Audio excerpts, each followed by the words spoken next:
tafaraka isika mianakavy eto amin'ny miara-mononja MPS radio mada amin'ity andro vaovao ity alakamisy 20 joray 20 sy 20 manantitra ny araba mpirarintso ho antsika rehetra na ianao eto tanindrazana na ianao any ampitany ranomasina dia ananterana an'izay araba mba mpirarintso izay ataontsika araba manjaka miadana samy mahazo ny ambany lanitra hatrany andafindrika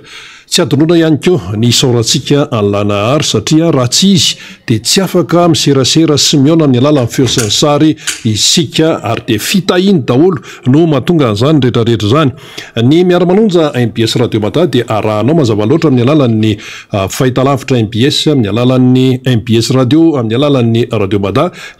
ny Facebook sy ny YouTube ny fanirina dia ny ahafahanao manaraka hatramin'ny farany izany fandarana izany ka tsy ho fotoana very fotsiny na hoe lanilany fotsiny fa tena mba azahoanao zany ny izay tsara ho fantatra rehetra ka rehefa vita ny fandarana dia mitombo indray ny fahalalanao mitombo indray ny fahafantaranao ny raharam-pirenena eto amin'ity firenena ity izay inin'ny sasany avilivily ininna tsy fatarina inina tosona kanefa raha ny tena iainana amin'izao fotoana izao dia fa tena miaina ao anatin'ny fasairanana tanteraka ny beso maro ary tsy misy anavahana mihitsy olombitsikely fotsiny no hoe tsy mahatsapan'izany fa ny akamaroany malagasy ny 7 isanjato maherin'ny malagasy dia miaina ao anatin'ny fasairanana sy ny fahatrana satria dia jadona no manjaka hoy ny sekretera general ny tiko Madagasikara ny fandehan'ny fandarana eo ny famakafakana araka nambara teo eo mazava loatra ny mpisehatra ao anatin'ity fandaran'ity eo ny namana fanirina safimanatany hitondra ny hoetiny eo izy dia efa tazanao ihany koa ary hiditra avy hatrany amin'ny zao fandarana miara-mononja MPS radio mada izao ny solombavambaoka ny Madagasikara voafidy tamin'ny alala ny tiako Madagasikara atao amin'ny distrika ny Ambohidratrimo ny député Mamy Rabetinirina akoatr'izay moa izy dia questeur fahatelo anivon'ny anteny miram-pirenena ary sekretera generaly ihany koa anivon'ny tiako Madagasikara zay no ela tompo lasy tompo vavy fa hiditra votoatiny avy hatransika miaraba ny faniry Razafy Manatany ianao no handray ny député Mamy Rabetinirina ndao ary satsisy eny ary dia miarabanao rino asolova mitady patinina kely le feo miarabanao rina sady misaotranao ihany koa dia miaraba ny teknisianina izay miasa atao ambadiky ny sary sy ny feo mampita antsika menakavy ny vaovao samihafa izay iarahana mandray atao anatin'ity fandarana miara manonja ity zany ny amin'ny akabeany satria moa tsika maro be ny vaovao androany dia ifampiresahantsika sy ifampizarana satria andrasantsika ny zava-misy iainga avy eny Ambohida eny amin'ny ACC eny ho an'ireo ahetsika gasy leo andalo eny Anosy raha ny fahazom-baovao samihafa eny Tsimbazaza fa ny kokoa zany maro be mangataka an'le kokoa dia indraindray koa zany tsy maintsy gerentsika ny fotoana fa ny tena tsy ho adinointsika dia namana eny ambony ao amin'ny radio mada zany dia Ranomsa Robena dia Malala zany izy ireo mpanao gazety teknisianina dia ianareo telo menadahany zay atononareo ihany ny atsatsika ety dia zay atsatsika ety ny atononareo ihany dikan'izay miara-manonjitsika zany miara-mampita an'izao fandarana izao ny mpijery mpiaino mpanaraka rehetra manerina Madagasikara sy maneran-tany dia kokoa faobe isika tsy vita tsony ny amerina an'le kokoa sy le atao anatiny ny afatra zay alefantsika rehetra ato fa dia samy mandray le tandrifiny zany fa rehefa misy fotoana dia atsidiko mindalana eny ihany le izy satria marobe dia marobe mihitsy no mametraka an'izay hoe zay mba anaovy kokoa dia maro ary zay maro zay dia indraindray le izy tsy tratran'ny fotoana le izy fa rehefa avy eo hiezaka zany no tena kely tsara mihitsy le izy hoe reto aloha no tafiditra tao anatin'izay afatra miafina zay ny telefona sy ny sisa message ny antso sy mifanena teny amin'ny lalana dia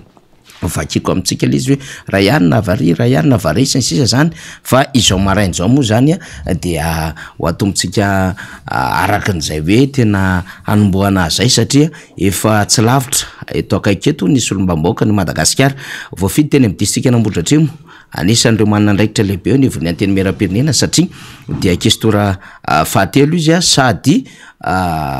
secrétaire général ny antokotiko Madagasikara tsara ho fantatra hatrany zay andraikitra lehibe ho an'ny député Mambrabendrina izay fa manana andraikitra lehibe izy satria tena vovonana iadiny lohany amin'ny fikarakarana tsy hoe inona moa zany amin'ny hoe fandrosona le conférence concertation nationale fa anisan'ireo zany zay manosika ny siny zay ary manao ny fandaminana sy fandrindrana ary fifandresen-dahatra zany any amin'ireo sehatra maro samihafa ary hiresaka amin'izay tsika rehefa aveo satria misy zavatra azo resana mikasika indrindra zany ny fikaonam-pirenena na concertation nationale zany dia izy zay anisan'ireo vovonana ediny lohany no iary tafatafa amitsika fa melohany zany rehetrarehetra zany dia zao tsika vao nahita ny député Mambrabendrina moa zany taorenany sabotsy iny efa nifakahita ihany tena kianja teny fiadanana teny zay niara-ny fanotrona tamin'ireo namana tamin'ny nietsika tamin'ny sabotsy iny fa everitsika fa tsy mbola tara raha ohatra ka mahazo ny faneho-kevitry ny solombamboaka ny Madagasikara isika sy ny endriky ny demokrasia mihitsy eto Madagasikara io moa zany miazakazaka ilay fanohana ny fitondrana amin'izao fotoana zao maro zareo volomboasary any ampitan-dranomasina ny manana andraikitra etan-toerana miresaka demokrasia miresaka fifandimbiasam-pahefana lasa voizina indray le fifandimbiasam-pahefana zay tsy tao anatin'le principe njoroany le antoko mihitsy le izy lay TGV fa lasa principe hijoroany zareo tampoka izy satria ao anatina fahefana izy ireo ary matahotra ny very fahefana de lasa ampiasaina indray le constitution le alternance démocratique lay resaka hoe fiandrasana fifidianana de ozytsika hoe any amin'ny tsy mivoto ny manahitaina any amin'ny zavatra tsy hainy resahana ho an'le mpanohana an'le fanjakana fa resahantsika député Mambrabendrina menabanao tompoko miaraba fanira zafy miaraba andrina rahabe de miarabany eo amin'ny efitrano mikirakirany teknika ao ny atao amin'ny MBS radio sy ny any amin'ny radio Mata araky ny lazainy faniry teo miaraba ny mpanaraka ny fandaharana rehetra izay mitafa sy fampisarany vaovao isan'andro eto miaraba manokana ny mponina ao anatin'ny district Anambohidratrimo alohan'ny dirantsika amin'ny fizaram-baovao ngamba faniry de mba manararotra kely fotsiny mampita hafatra amin'ny bazin'ny antoko tiako Madagasikara era Madagasikara io fa indrindra ao ny amin'ny district Anambohidratrimo mitety any anivon'ny fokotany tena fokotany mihitsy tsirairay ihany ny ekipan'ny Distim eo Ambohidratrimo amin'izao fotoana zao manao ny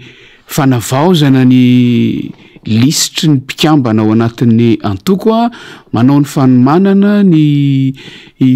fanaovana ny karatra maha-mpikambana fa indrindra efa dingana makany amin'ilay redynamisation ny antoko tim zay mitohy hatrany fa tsy misy fepotona akory eo ka so ianareo gaga so ianareo manontany tena hoe ahoana fandehany fa tena mitety fokotany ihany reo ekipa reo isan'andro ary manatena fa ho vita araka ny zay betsaka indrindra azo atao fitetezana an'izany fokotany zany atao anatin'ny volana maromaro manaraka eny ary efa le natsitsika teo moa zany député Mambrabendrina mikasika an'izay hoe endriky ny demokrasia eto Madagasikara zay tsika moa zany afaka mandroso lavitra bebe kokoa tany amin'izay efa fomba mampanao le fitondram-panjakana satria tsy vaovao zany tamin'ny tatitra nataonareo solombavambaoaka ny teto Madagasikara ny ainga avy tany Thomas na nandeha mitany Mahajanga nandeha tany Mbatondrazaka ny azo amin'ny Fianaratsoa nandeha tato Atsirabe tonga teto Antananarivo voatotohina hatrany ary tsy nalalaka mihitsy ilay hoe fikasana hanao tatitra ho an'ny vahoaka ny fitsidiana nataony Filomary Karavalomana teny amin'izay rehetra naleka ny fisakana anazy ny fisavana azy hatramin'ny fahazony mihetsika manao amin'izay fankalazahana ny anniversaire tany Toliary na ny tetsy Atsirabe ihany koa ny redynamisation ny antoko tiako Madagasikara ary indrindra niaina tamin'ny zavatra hitantsika farany teo depute Mambrabendrina de memafy le izy ary ohatrany hoe tsy voandroany tsy vo tamin'ny sabotsy no nisy an'izay tena hoe tsy fakasitrahana ny fampiarana ny fanehoan-kevitra sy ny fahalalan'izay eto Madagasikara fa vao mainka aseho an'ny fanjakana isan'andro niaina zava-misy ianao teny amin'ny faritry manodidina teny Kanja teny Fiadanana nahita ihany koa ianao ary nifandray tamin'ireo sehatr'iresa-pirenena angamba tsy fahaditsoko no miteny an'izany satria manana andraikitra lehibe ianao depute Mambrabendrina eo amin'ity sehatra ny fandaminana ny firenena ity ny azo ambara mahakasika izay.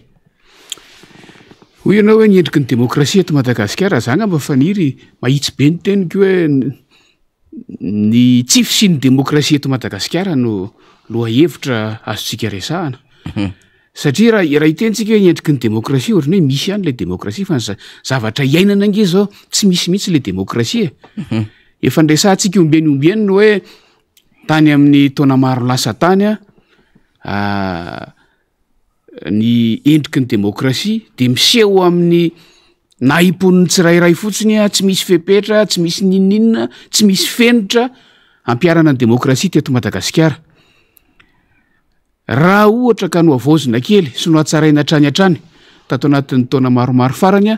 dia angamba azontsika lazaina hoe mety ho dingana anankiray ilay fametrahana ny fanasarahana ny anjara toeran'ny mpitondra fanjakana sy ny rafitry ny mpanohitra ataoko hoe rafitra mihitsy satria napetraka isy fenitra sisy lalàna amin'ny fiazo mihitsy fa na de mipetraka ary ireo mbola tsy misy le demokrasia satria tsy nampiarina ireo zavatra ireo de iresaka avy hatrany tamin'ny sabotsika de hoy aho hoe mbola manam-pirofo ny tsy fisian'ny demokrasia eto Madagasikara ireny zavatra ireny demokrasia ny fahalalahana ny hevitra sy ny sisa anisan'ny fepetra anankiray amin'ny endrika isian'ny demokrasia eran'izao tontolo zao indrindra amin'ny fahafahana maneho hevitra ny fisian'ny toerana manokana ho an'ny fanehoan-kevitra resahantsika foana zany amin'ny tany tena mandala ny demokrasia eran'izao tontolo zao fatatsika zany misy zany atao hoe izy place des nations sy ny sisa arakaraky le tany misy azy place de la démocratie kiakanjan'ny demokrasia natao anehoan-kevitra reny le tenenina amin'ny fiteny vahiny hoe espace civique et démocratique sehatra anankiray afahana maneho ny hevitra ankahalalahana ampanajana amin'ny fanajana ny lalàna indrindra mba afaka maneho ny zava-misy malalaka ny tsirairay avy na inona foronany fa tsy hoe tsy mitovy hevitra amin'ny fanjakana fotsiny io na ny mpanohana amin'ny fanjakana fotsiny io fa na inona foronany. Eto amintsika moa zany zao ny endrika malaza de eo zany ny fanehoan-kevitra ny fahalalahana eo amin'ny fampitana vaovao ny ilay zo apetraky ny lalam-panorenana anana ny vahoaka ny amin'ny fahazom-baovao efa tsy asiko resaka tsony resahantsika teto any vitsivitsy lasa zay resaka momba ny ity haino amanjery ampiasaitsika ity izay sakanana fotsiny zao amina endrika barofo tsy manara-dalàna ny fampitana azy amin'ny alalan'ireo teknôlôjia vaovao isan-karazany fa ilay tamin'ny asabotsy iny de zao ny zavatra mitranga haneho hevitra ny vahoaka ary rehefa tsy misy ilay espace civique et démocratique tokony hanehoan'ny vahoaka hevitra na tokony hanehoana ankolafy anankiray na vitsivitsy hevitra na tokony fandimbiasany tsy mitovy hevitra mihitsy ary io toerana io espace io ataontsika eo kianjan'ny demokrasia moa izy teto Madagasikara tamin'ny fotoy tao aloloha kely tao rehefa tsy misy io toerana io dia voatery tsy maintsy mampiasa ny zava-misy ireo zay te aneho hevitra mampiasa ny haino amanjery de hoy ateo hoe rehefa mampiasa ny haino amanjery tsikitsika de sakanana indray zany ny fipariahan'io haino amanjery io amin'ny teknôlôjia vaovao maneho hevitra hitantsika reny maro ny olona naneho hevitra teny olo-tokana nisy zany teto Madagasikara tato anatin'ny taona farany naneho hevitra teo asorano teo tsy diso milaza ny hevony fotsiny apaibe maso fa tonga de migadra sy ny sisa dia izao rehefa mahatsapa ny tsy fahazakan'ny zava-misy sy ny fahasarotana amin'ny fiainana ny vahoaka vokatry ny krizy iaraha-manana amin'izao tontolo izao fa tsy hoe zavatra misy eto Madagasikara fotsiny ihany dia satria tsy misy ilay toerana voatokana ho amin'izany dia mampiasa ny fananany manokana ny tsirairay ny ao amin'ny magro izay fananana orinasa manokana nomeny ho ampiasaina tamin'ny sabotsy ampiasain'ny RMDM hanehoana pahibe maso an'izany zavatra izany dia nosakanana ny fidirana tao dia hoy isika teo hoe zay ve le endriky ny demokrasia amiko izay le tsy fisian'ny demokrasia fa tsy endriky ny demokrasia intsony no ilazako an'izany raha zaho aloha fa amiko efa tsy fisian'ny demokrasia fotsiny izao zany zavatra izany ary ny olana dia izao misy mifanohitra eo amin'ny fepetra no raisin'ny mpitandro ny filaminana sy ny fitondram-panjakana amin'ny fandraisana fanapahan-kevitra tamin'ny fandraisana fanapahan-kevitra ho resahantsika iny rehefa avy eo fa ny tena tiako hiaviana dia izao rehefa tsy misy ilay toerana voatokana hanehoan-kevitra navadika parka moa ilay toerana efa natokany mpitantana ny tanàna tamin'ny fotoanandro ho fanehoan-kevitra ara-demokratika rehefa tsy misy tsony zany io toerana io ka mampiasa ny fananany manokana ny tsirairay hanehoana ny hevitra dia tsy avela miditra ao indray dikan'izany amiko ary efa nisy ny laza zany dia fanosehana ny fanehoan-kevitra iverina eny amin'ny trottoara mba tsy hitenenako hoe iverina ampivoan'ny arabe satria izany no efa nitranga tamin'ny sabotsy no ny amaroan'ny olona ny trottoara raha tsy ombontsony vo tapaka ny lalana tapaka ho azy tsisy ny eritreritra zany itsika taty anatin'ny fanomanana taty anivon'ny RMDM samy niomana mihitsy tsy misy manelingelina fifamoivozana tsy misy manelingelina fiarahamonina tsy misy mivoaka ao amin'ny faritry ny magro fa ao sika no miresaka ao sika ny fampita vaovao sy ny sisa fa ilay fitondram-panjakana indray faniry no nanosika ny RMDM hitabataba eny amin'ny arabe sy eny amin'ny sisin-dalana dia hoy aho hoe aiza ilay endriky ny demokrasia averiko ihany fa amiko tsy misy le izy fa herim-pamoretana sy didiko fe lehibe no mitranga dia hiditra amin'ilay resaka faniry teo le hoe misy toromarika anankiroa mifanena ny rahantsika nahalala ny feonandeha ny rahantsika na eniny hoe hevitra avy any amin'ny préfecturan'ny polisy n'Antananarivo izay ny fanojo tamin'ilay fikasan'ny RMDM ny aminy hoe tsy mivoaka ao amin'ny faritry ny magro ary efa izay nefa niomanana porofon'izay fiomanana izay reny zavatra nitranga teo ampivoan'ny arabe reny hoe tsy nisy nikorotana ange teo hoe mandra-parivo ny andro na dia reny ara ny zavatra nitranga na dia samborona ara ny mpitarika taty amin'ny antokotiko Madagasikara izay tsy tompon-draharaha raha ny tena marina tamin'iny fotoana iny satria tsy ny antokotiko Madagasikara no nandrindra sy nikarakara n'iny hetsika iny fa ny RMDM kanefa izay zavatra nitranga dia hoy aho hoe na dia nitranga ary zany zavatra any dia nijanona ary nanaraka ny toromarika izay nomena azy tamin'ny mpahendrena ny vahoaka tamin'iny andro ny asabotsy iny mandra-parivo ny andro dia eo tsika mametraka hoe inona azy zany nitranga dia azosika tsoahana avy amin'ny zavatra nitranga iny no hoe misy atodo vitsivitsy mitatana nyty firenena ity zany hoe misy loharanom-pibaikona vitsivitsy zay tsy mitovy hevitra mitatana an'ity firenena ity eo zany ny rafitra anankiray ataontsika hoe apetraka ny lalàna ny préfecture zany zay manana ny fomba fijeriny manana ny rafitra misy azy ao ny OMC sy ny sisa izay azotsika inona fa tsy maintsy nandinika mieloha fomba fiasan'izy ireo nge fatatsika na nisy fampahafantarana na tsy nisy na nisy fangatahana lalana na tsy nisy na nisy fanomezana alalana antsoratra na tsy nisy fomba fiasan'izy ireo dia zao rehefa maheno zavatra ohatran'io dia milaza ny heviny ary mandray ny fepetra mialoha ny fepetra nraisany dia efa nilazaina hoe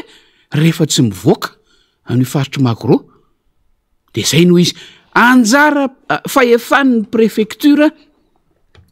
mametraka an'izay zavatra zay fa inona no nitranga misy atodo anankiray avy any ambadika any misy loharano mpibaikona anankiray misy fibaikona anankiray commandement anankiray avy any ananinazy zay fa azosika eritreretina ataontsika vinavina fa azosika eritreretina hoe aviaiza sy aviaiza io fa ireny no tonga de mitsipaka ary azosika eritreretina hoe ambony préfecture de police io fibaikona io fibaikona ara-politika ara-politika io fa misy rafitra miaramila koa ao azo an zany hoe raha jerentsika ny hiérarchie ara-politika sy ny hiérarchie ara-miaramila de ambony ny préfecture de police ambony no ny grade ny préfet de police apernasa no nanome mibaiko de eo tsika mieritreritra hoe tsy mifampatoky itsony ve zany ireo mpitondra fanjakana tsy matoky ny eo ambany fiahinitsony ve zany ny mpitondra fanjakana any amin'ny ambaratonga ambony any raha ohatra ka nandray ny fepetra no eritreretiny ny taty préfecture de police izay nitsipahany ambonimbony kokoa noho izy ary azo lazaina mihitsy fa naka ny anjara andraikitra tokony eo anivon'ny préfecture de police ireo mpitandro filaminana rehetrarehetra reo nge tsy mandray baiko e raha tsy avy amin'ny olona efa fatany fa manome baiko azy fa nidikan'izay mifangaro ny fibaikona ara-miaramila sy ara-politika ary lasa mandefitra sy tsy misy ataoko hoe tsy misy lanjany ntsony ny fibaikona ara-pitantanandra ara-panjakana ny administration zany ambony ambany zany ny fitantanana ara-panjakana eto Madagasikara ary tsy voa tamin'ny indray mandeha intsika namarika azy zany fa inona napirofo azy indray iny hoe ambony ambany tsy manaraka rafitra intsony mba tsy tenenako hoe so de misy olona tsy tokony tsy ao anatin'ny rafim-panjakana mihitsy aza mibaiko an'ireny zavatra ireny tsy maintsy misy aloha ny olona iampitany ao anatin'ny rafim-pitondram-panjakana ary averiko fa miaramila ireo manana formation miaramila ireo tsy mandray baiko afa-tsy avy am'izay efa fantany fa manome baiko azy fa izany nanome baiko an'ireo lehibe an'ireo zay fomba fijeriko an'iny tamin'ny sabotsy iny faniry zany hoe miomantsika zany fa meratsy ny zava-misy raha moka didi-pitondrana ny commune anankiray zany manomboko zao de ho avy ny tsindry amin'ny alalana endrika hafa ny rahantsika nalala nge zany faniry zany endrika jadony zany efa betsaka ny ainana teto Madagasikara ary voaingantsika efa na io sarandalana amin'ny fitateran'io ara efa interview ange fivorina ataoko hoe ina moa le filaza azy interview angambe zay fotsiny nentina namerana ny sarandalana eto Madagasikara efa endrika jadona anankiray zany raisina am'le hoe kabarina filohan'ny repoblika de efa midika fa lalàna ono marina nge zany fa misy mifepetra ampiarana azy mba tena anana endrika lalàna izy fa tsy ary amin'ny famerana ny lafiny ara-teokarena sy ny sisa sy ny lafiny ino ty izy sarandalana ry no andeha hanaovana ny jadona efa nyresantsika teto faniry ny fepetra eo amin'ny resaka fifaninanana ara-toekarena misy eto Madagasikara ny conseil de la concurrence any ministère tandrify azy any fa ireny rehetrarehetra reny zany zao manomboko zao am'ireny ministère voakasika ireny tapenana daholo ny vavany ferana daholo no fahefany ny anjara andraikiny fa jadona olona anankiray izay averiko ny resaka ny teniko teo fa miainga amina atidoha maro samihafa no mitondra ny firenena am'izao fotoana zao amp'izay fanazavana zay netiny député Mamira Bendrina zay mampiseho an'le hoe tsy fisian'ny demokrasia mihitsy eto Madagasikara ary misotra ary efa ao anatiny jadontsika ankehitriny ny fotoana vonjivonjena satria ianao moa député Mamira Bendrina de mbola andeha hiatrika aty de manandraikitra lehibe amty maraina ity zany mamonjy fotoantsika fa nomenao andraikitra lehibe ihany koa ny fifampitafana amin'ny mpijery mpanaraka mpiaino ny MBS Radio Mada am'izao fotoana izao ka anaovana raim-bava angamba ny am'le hoe alohan'ny zorana makany amin'ny concertation nationale na hoe fikaonandrom-pirenena dia misy ny dinikasa ho tanterahana amin'ny sabotsy izao araky ny fanasana zay famparitaka etseroa député Mamira Bendrina amin'ny mahavovon'ny ediny loha voalohany anao anatin'ilay hoe fandrindrana miaraka am'ireo namana samihafa de tsara ihangambany hoe hazon'ny mpiaino mpijery mpanaraka mivoaka malagasy ny avangoany zany hoe concertation nationale ka isiany dinikasa amin'ny sabotsy izao député Mamirabe Ndesaka concertation nationale na adikatsika amin'ny fiteny malagasy hoe fikaonan-doha-pirenena de efa ndresahana teto foana efa no azavaina foana fa iomanana maka amin'ny fananana fifidianana mangarahara kokoa ekeny rehetra kokoa manomboka izao. Inona no mahatonga atsika mieritreritra an'izany de satria nyainga avy amin'ny tombanezaky ny fifidianana farany tamin'ny taona 2024 sy 2024 teo iny. Tsy isika teto toerana ihany, tsy ny mpanao politika ihany, tsy ny mpanara-maso fifidianana ihany, fa zay rehetra nahita ny zava-nisy tsy nety izay averiko fomba fiteniko eto amin'ity fandarana miara-manonjy ity no hoe firy taona teoriana mbola rahany avelony tsy fetezana tamin'ny fifidianana iny. Fatatsika tsara zany tsy tanysaina hoe inona le tsy fetezana fa mba tsy hiverenana amin'ireny olana ireny intsony ka anana ny mpitondra manaraka eo. Za tsy miteny hoe mpitondra am'izao fotoana, tsy miresaka ny fitondrana am'izao fotoantsika, fa ny mpitondra manaraka eo so amin'ny taona maro manaraka rehetra ny anana ny fahamarina toerana, ny anana zay fanjakana hanohy ny fitantanana ny firenena eo fahamarina toerana eo amin'ny lafiny ara-politika indrindraindrindra dia mila apetraka mazava ny fenitra sy ny arofanina apetraka mialoha ny amin'ny fiatrehana ny fifidianana. Betsaka hoy betsaka ny zavatra hita fa tsy mety ary lalàna mahakasika ny fifidianana rehetra no resahana ao anatin'le izy fa tsy hoe lalàna vitsivitsy mikasika amin'ny fikirakirana ny fifidianana fotsiny ihany. Tafiditra ny olana sedraina tamin'ny sy ny resahana mikasika ny seni ohatra tafiditra ao mahakasika ny zany fitsaram-pifidianana izany, ny anjara andraikitry ny fitsarana avy momba ny lalam-panorenana amin'ny fitsaram-pifidianana, ny tribunal administratif amin'ny fitsaram-pifidianana sasany sy ny sisa mba tsy hiverina tsony zany hoe telo taona teoriana mbola misy commune tsy manana olom-boafidy. So misy mihevitra fa fifidianana filoham-pirenena ihany resaka eto fa ny fifidianana isan'ambaratongany taiza teto ambonin'ny tany misy didi-bitsarana mivoaka hoe averiny ty fifidianana ty telo taona teoriana tsy mihetsy-bolo-maso mihitsy na fitondram-panjakana na ny voamera misahana fifidianana mamerina l'iziny dikan'izany efa tsy toteny intsony ilay rafim-pitsaram-pifidianana izay namoaka n'le didi-pitsarana ary ny vokany de zao victime tsy fidina zany hoe commune ampolo vitsivitsy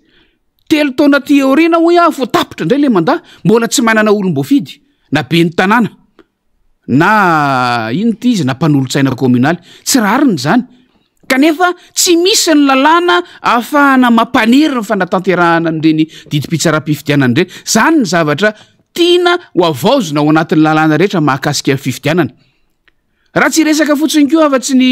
ohatritsika hoe ny fikasan'ny fitondram-panjakana ampifidy ireo mpikambana amin'ny diaspora any velany, ireo malagasy mila ravinahitra any velany, hevitra ho tanterahany zany kanefa tsy maintsy misy fikitihana lalàna. Ary ny eritreritra ireo mpanao politika, ireo mpisehatra ara-politika mikaondo vitsivitsy efa ho eri-taona latsaka kely lasa hoe zany zavatra izany raha apetraka tsy maintsy anova lalàna ikitika andininy any amina lalàna na didi-panjakana fa rehefa anao an'izany de aleo ikaonan-doha ny fanaovana azy fa tsy alefa amin'ilay endrika unilatéral hoy ny fomba fiteny zany hoe alaina ny hevitry ny be sy ny maro atambatra de ampiarina rehefa avy eo. Zay ny tanjon'ity fikaonan-doha-pirenena ity faniry, zay ny tanjon'ity concertation nationale eritreretina atao ity. Koa tamin'ny volana avrily teo de nisy ny dingana voalohany nanehoana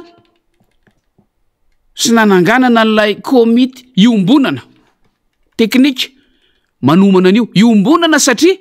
ao daholo ny endrika isehony ny mpisehatra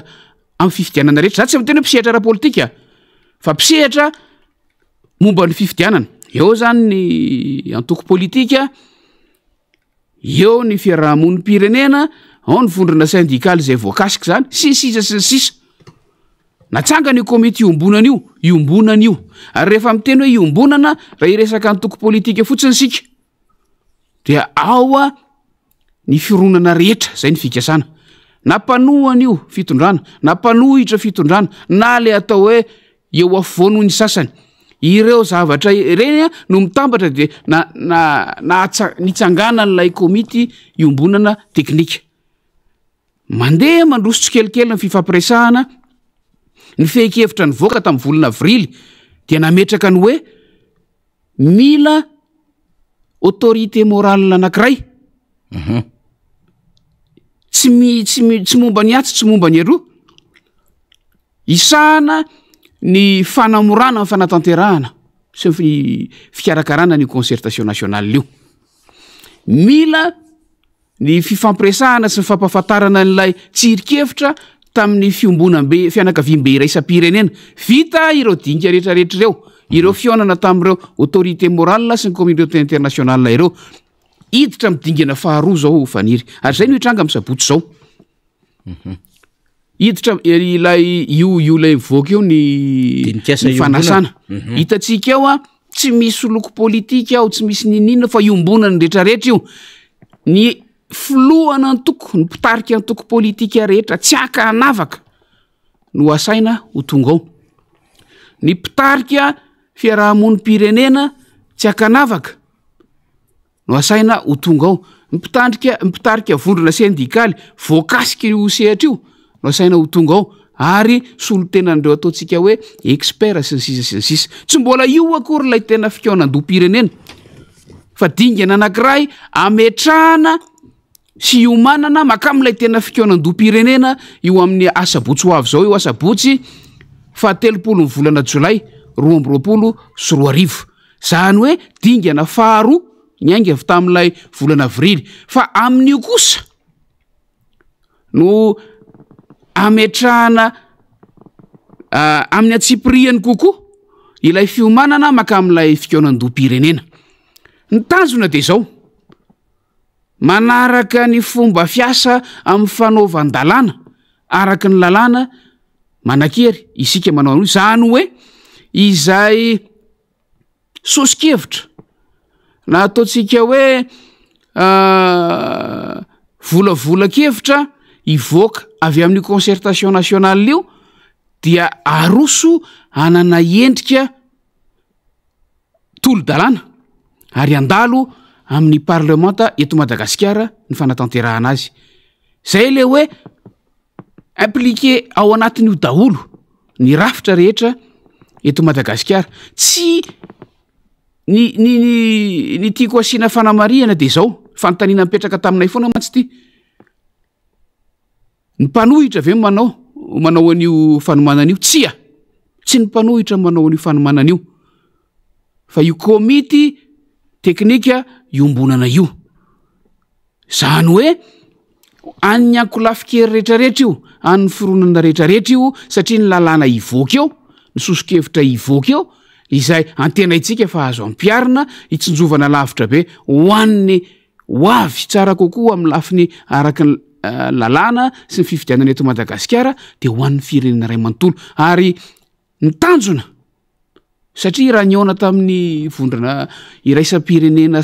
maro izay de nisy nametraka fanontaniana hoe fa nahoana ny eto Madagasikara no matetika loatra no manova lalàna de satria lalàna indrindra ity farany ity de saika nentina tamin'ilay endrika unilatéral ny fametrahana azy ary ny tanjotsika de mba ho anatin'ny taona maromaro mifandimby ampolo taonany maro mifandimby tsy okitiana itsony io lalàna io ary averinay fa tsy miresaka ny gouvernemanta na ny fitondram-panjakana am'izao fotoana zao zahay fa ny fitondram-panjakana ho avy ao arin'ny fifidianana zay ho avy manarak'eo no ezahana mba tsy hanana ny olana ny sedrain'ny fitondram-panjakana atreto intsony zay ngamba faniry raha ohatra ka ho fehezina kely hoe inona io zavatra hitranga amin'ny asabotsy zao io ao beoririka araky ny voalaza teo misy toerana fivoriana izay anelanelan'ny tsy aso stafo beoririka ao no natanterahana azy efa niparitaka moa fanasana rehetra am'ireo zay antenaina sy nainoverina fa tokony ho avy a ary manantena fa eonao tsy oely zany afaka androa andro eny ary de isaorantsika depute Mamira Bendrina atsasakady ny teo eo mihitsy izy niaraka tamintsika satria mbola maiky amonjy ny fivoriana ny fionana samihafa eo ampandrindrana miaraka amin'ny komite teknika iombonana ao anatin'ity dinikasa ity zany dia everitsika fa zava-dehibe ny nahazona ny feony sy ny fanehoan-keviny am'ireo adihevitra rolo zay anetsika tamin'ity maraina ity tamin'ny fandraisana ny depute Mamira Bendrina de omentsika lalana ianao depute aloha satria mbola betsaka ny adidy mianandraikitra miandranao de misy manantena fa sabotsy mifankahita zany amin'ny sabotsy mifankahita de mirary soa antsika rehetra samy hitahin'Andriamanitra tompoko mirary soa de loma tompoko verina anatin'ny fandarina am'izay tsika amin'ny alalany adevitra maro samihafa satria betsaka ny zavatra zay everitsika fa tokony hitondrahana ny adevitra ny vaovao maro samihafa zay miazakazaka am'izao fotoana io resantsika zao mihitsy ny fiazakazahany vaovao zay eny amin'ny lafim-piarahamonina rehetrarehetra eny zany fiazakazahany vaovao samihafa izany dia ireny no hitondrantsika lafim-panazavana sy fahampahafantarana lafim-panadihadiana sy fandalinana am'izay tokony ahafahana mampity izany ho an'ny vahoaka malagasy am'izao maraina izao ny tiana horesahana aloha zany de hoe alakamisy tsika andro roa zany aoriana zay mialohan zay sabotsy izay ka zay fotoana zay zany de afahatsika maka fanapahan-kevitra miomana ho an'ireo fikambanana samihafa zay efa mety nahazo ny fanasana reo syndicat ary reo antoko politika rehetra zay hiatrika an'izany dinikasa iombonana mialohan'ny fikaonandoam-pirenena zay ho tanterahana amin'ny sabotsy ny dinikasa mazava ho azy eny tsy azo tafo no anatanterahana zany riana fahatelo amina toerana zay fahitatsika ao anatin'iny fanasana iny dika zany zay fa tsy somongamongo ty tsy andrakandrany ty tsy resa be tsony zany concertation nationale zany satria efa nisy ny dinikasa avaranonantona nangalana ny komite teknika iombonana de mitohy amina dinika faharoa zany na dinikasa indray zay ataorina ny fanehoan-kevitry ny fiaonambe iraisam-pirenena firaisambe iraisam-pirenena ny fanehoan-kevitry ny teo anivo ny fiambonany fiangonany kristiany eto Madagasikara autorité morale hoe depute Mamira Bendrina de iroso am'izay zany satria ho avy ihany ko zany reo fanasana zay mitodika makany am'ireo volona politika samihafa misy zavatra tsy maintsy vahany eto dia am'resaka mpifidianana sy ny raharaha-pirenena amin'ny ankapobeny manokana ka miasa andro manalina zany komite teknika dia anisan'ny vaovao lehibe ho atsika zany resahany zany satria mikaroka ny hevitra ho an'ity tandrazany ity no tsy mampatory andro manalina reo ray aman-dreny reo acteur politika reo syndicaliste reo fikambanana samihafa reo olotsotra zay matsapa fa mila votany zao firenena zao tsy hoe adevitra ray momba ny vidim-piainana fotsiny no adevitra misy eto Madagasikara fa adevitra maro ary ka natranga zay tsy tovizana amin'ny firenena maro maneran-tany fa ka manokana mihitsy hoe titsika zay rehefa avy eo hoe inony ty ka manokana momba ny Madagasikara ity fa tsy tovizana ny amin'ny firenena zay maneran-tany ny amin'ny tranga ny amin'ny hoe misy krizy mondiale eto ara-teo-karena dia iny mety ombonany rehetra iny zay mety mahatonga ny lafin'ny inflation am'izao fotoana zao fa betsaka no azontsika resahana satria miavaka amin'ny krizy maneran-tany ny zava-misy eto Madagasikara ka tsy izay lafin-kevitra anankiray zay fotsiny na hoe bloqué am'izay ny adihevitra fa tena misy krizy zay manaikitra any Madagasikara de ho resahantsika izay rehefa avy eo fa izany rehetrarehetra zany efa nyteny depute Mamira Bendrina fa ny lafin'ny jadona de efa miantra misy ary tonga eto Madagasikara ary ny lafin'ny jadona de hoe tsy tany am'ireo vondrona antoko-panohatra na fikambanana na syndicat irely itsony fa efa miatra amin'ny olo-pirenena amin'ny isam-batan'olona mihitsiny zany lafin'ny jadona zany de zany ry narabe mananjara zany ry mpiaino atsaina mpanaraka ity fantarina mamitsika ity no hitondrandrina rabe mananjara ny amin'ny inona mo ity jadony ity de ndetsika ifakafantatra ifampizarany vaovao maneran-tany sy zay fatranga nisy maneran-tany ny amin'ny atao hoe endriky ny jadona ny fisiany jadona ary ny zava-doza am'izany resaka didy jadony zany eo amina firenena anankiray satria sady mamono ny demokrasia, mamono ny fahalalana, mamono ny zo fototra ary mitarika ihany ko fahampitehana ary tsy fisin'ilay tanyrazana itsony amina firenena anankiray de lasa ny vahiny no manjaka ao anatin'izay. Zany hoe zay tompom-bola tompom-pahefana no manjaka rehefa misy ny jadona, fa tsy ilay tompom-pahefana amin'ny alalan'ilay vahoaka no tompon'izay hoe fahefana ka mipetraka amina firenena ray izay. Eton'ireny arabe mananjara lafim-panazavana mahakasika izay satria efa nanomana izany ho antsika irina amin'izao maraina izao. Dao ararina. Ya misaotra ny faniry Razafy Manantany, ny mpitondra fanjakana mantsy miteny hoe tsisy jadona zany eto. Miasa zay. Tena manao fampandrosony zay. Tena miezaka zay sy ny sisa fa ny mpanohatra no mampiteraka savorovoro, manao zay tsy hampandrosony firenena sy ny sisa. Zay zany no fomba fijery. Ary manoloana n'izay toe-javatra zay dia alao azavaintsika mihitsy hoe ahoana tsara moa zany jadona izany. Ary momba an'io dia efa noteneniny sekretera jeneraly ny tiako Madagasikara Rina Andriamasinoro. Efa retsika tamin'ny fampalalam-baovao fa nazava no noteneniny hoe jadona efa iainana no misy eto Madagasikara. Dia io mantsy misy tsy mahazo hoe jadona ahoana. Zany jadona zany ve tsy ohatrany tamin'ny andron'ny Hitler? Zany jadona zany ve tsy tamin'ny andron'ny Staline? Zany jadona zany ve tsy tamin'ny andron'izao na tsy tamin'ny andron'izao? Fa am'izao 2020 sy 2021 zao ve de misy jadona? Misy jadona ary porofotsika eo ny endrika izay jadona izay. Fa mialoha ny tena hoe anaovantsika n'ilay famakafakana aloha andeha aloha averintsika iainana indray, ho arahantsika indray, ho enotsika indray ny tenin'ny sekretera jeneraly ny tiako Madagasikara Rina Andriamasinoro momba ny hoe jadona. De rehefa avy eo sika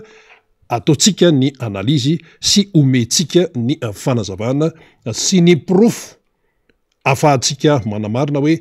tena misy jadona ve eto Madagasikara sa tsy misy jadona. Ndawary. Tsy manana ny fahaleovan'ny tena intsony ny fahefana misy eto Madagasikara.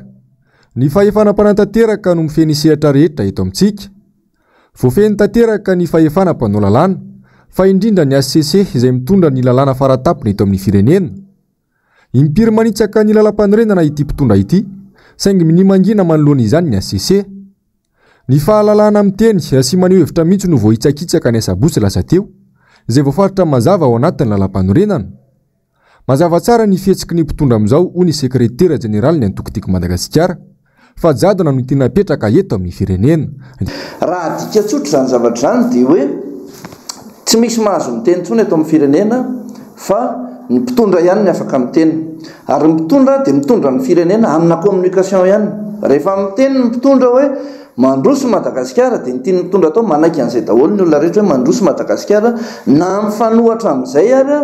ny mari-pandrefesana rehetra na ny indicateur rehetra fa mihemotra farany any amin'ny farany ariny sika. Ary zay intimidation isan-karazany zay no ataon'ny mpitondra. Raha nisamborana zay tamin'ny asabotsy tsy misy tena antony hoe inona ny tena antony nisamborana anay fa nanaovana an'izay intimidation zay. Ka mazava zany ankehitriny fa fehezin'ny fitondrana daholo ny fahefana rehetra misy eto amin'ny firenena, na ny fahefana mpanao lalàna, na ny fahefan'ny fitsarana, na ny fahefana mpanatanteraka. Ny fahefana mpanatanteraka ihany no mifehany zany rehetrarehetra zany. Ka raha hiteny ianao androany hoe fa maninona ny raha ny eo amin'ny fitondrana no tsy misy voasambotra na manondra na harem-pirenena na inona zavatra miseho tsy misy toyana. Mazava zany satria izy ny baiko ny fahefana rehetra misy eto amin'ny firenena. Ary raha mitoy zao zavatra misy zao dia verina tena tanteraka, tsy hoe miverina fa efa tena ao anaty jadontsika ankehitriny ary zay tiany mitondra ho atao no atao. Tsy misy tsony ny hevitry ny maro anisy eto, ary tsy misy tsony eto ny fenona ny hevitry ny hafa. Ary pitehana tanteraka ny demokrasia, zay ny tiany mitondra atao ary zay ny fahamarinana, zay ny misy eto. Azo eritreretina mihitsy araka izany nisian'ny fifidianana madio sy mangarahara eto amin'ny firenena. Raha izao fihetsika ataony ny mpitondra izao ho iatran'ny fanazavana. Ary amin'izao dia tena kely dia kely ny chance tena isiny zany hoe alternance démocratique zany eto amin'ny firenena. Resaka fotsiny zany hoe miandrasa fifidianana, aleo fifidianana madio. Inona ny zavatra nisy tamin'ny 2018 ary inona ny zavatra mbola mety iseho amin'ny 2023 raha mbola mitoy izao fihetsika ataon'ny mpitondra izao. resaka fotsiny zany tsisy fifidianana madio sy angarahary zany eo a raha mbola zao ny fomba hitondran'ny mpitondra an'izay resaka fifidianan'izay ka fandrebirebena olona ny filazana hoe isina alternance démocratique eto amin'ny firenena raha zao fihetsika mpitondro zao. Zay ny fanazavana no entin'ny sekretera jeneraly ny tiako Madagasikara Rina Andriamasinoro nazava tsara mihitsy no lazainy teo. Eto Madagasikara amin'izao fotoana zao a rehefa jerena ny fiainana isanandro dia tsy misy an'izany hoe demokrasia zany eto. Nde atao hoe demokrasia me tsara velatsy. Zay zany dika zany de hoe endrikendrika ivela amin'ny fotsiny. Atao entina misehoseho fotsiny eo amin'ny sehatra iraisam-pirenena eo amin'ny mason'ny ampitanjana ny atao hoe demokrasia fa ny tena demokrasia raha ho an'ny eto Madagasikara dia tsy misy. Tsy hoe saritsariny fa tena tsy misy mihitsy satria ilay atao hoe fomba fitantanana izay miala ao anatin'ny fanajana ny lalàna voalohany eto amin'ny firenena dia ny lalam-pandrenana no tanterahan'ny mpitondra amin'izao fotoana izao. Zany hoe io zany le lalam-pandrenana nanaovana fianianana, nanaovana ny fanekena teo amasona vavolombelona, teo amasona rafitra izay gardien ny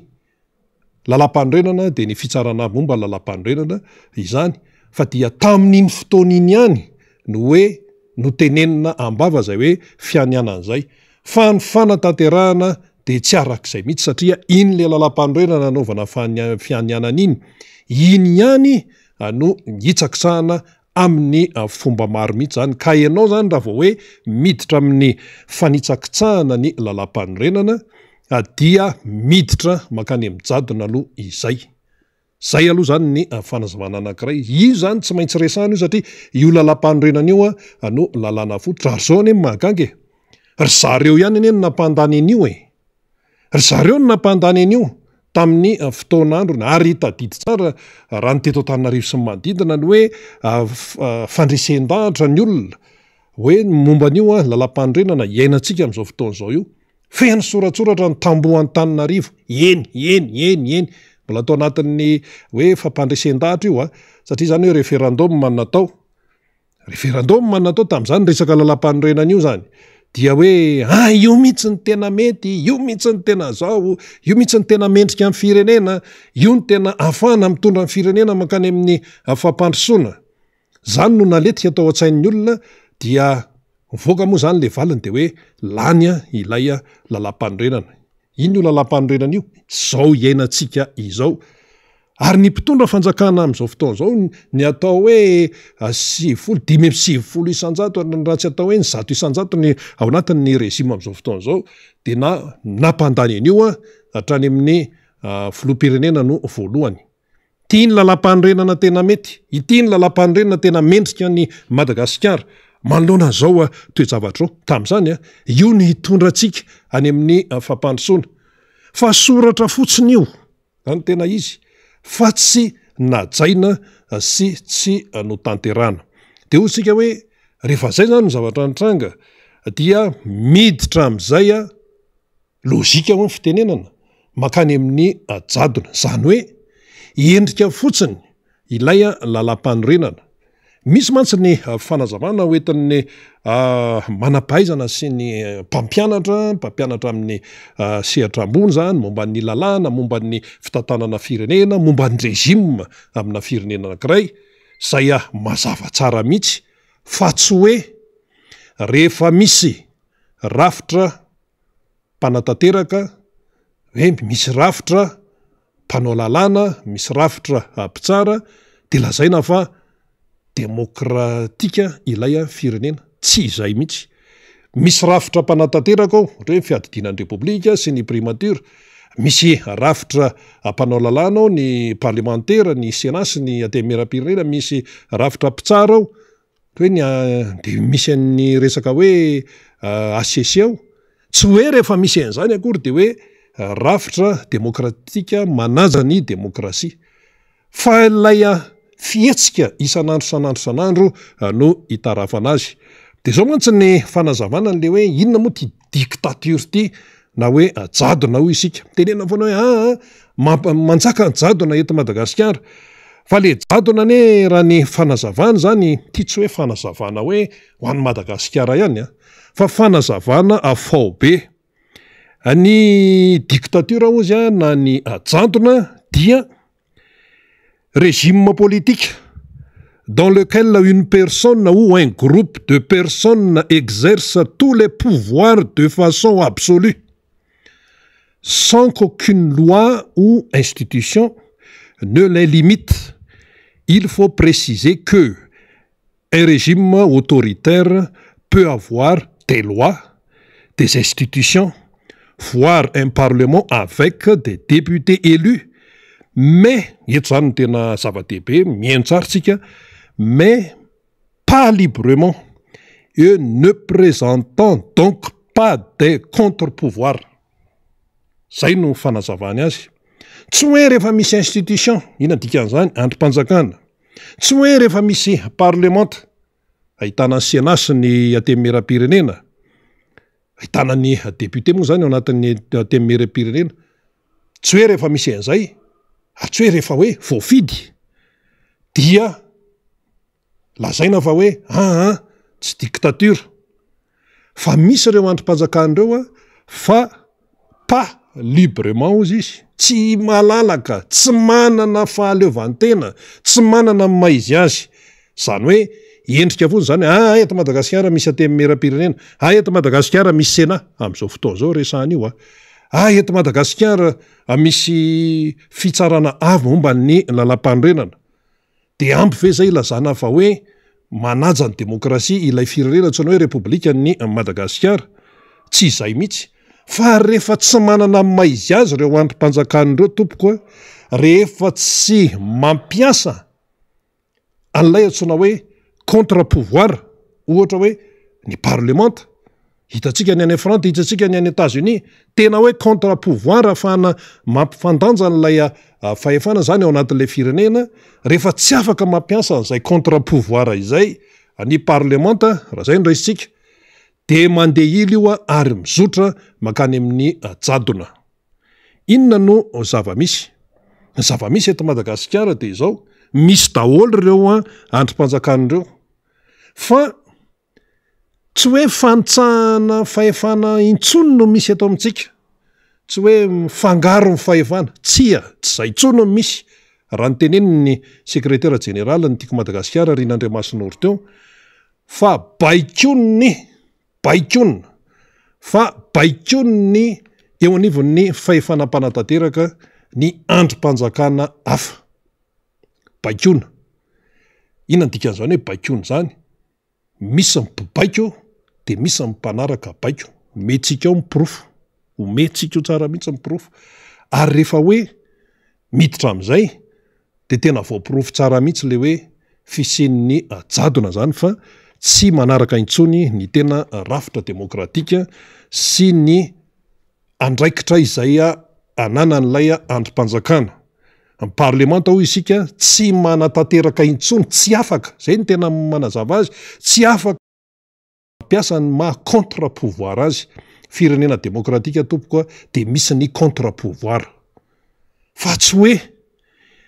anarana fotsiny, saritsarany fotsiny. Fa rehefa tena jerena dia ilay fahefanam-panatanteraka daholo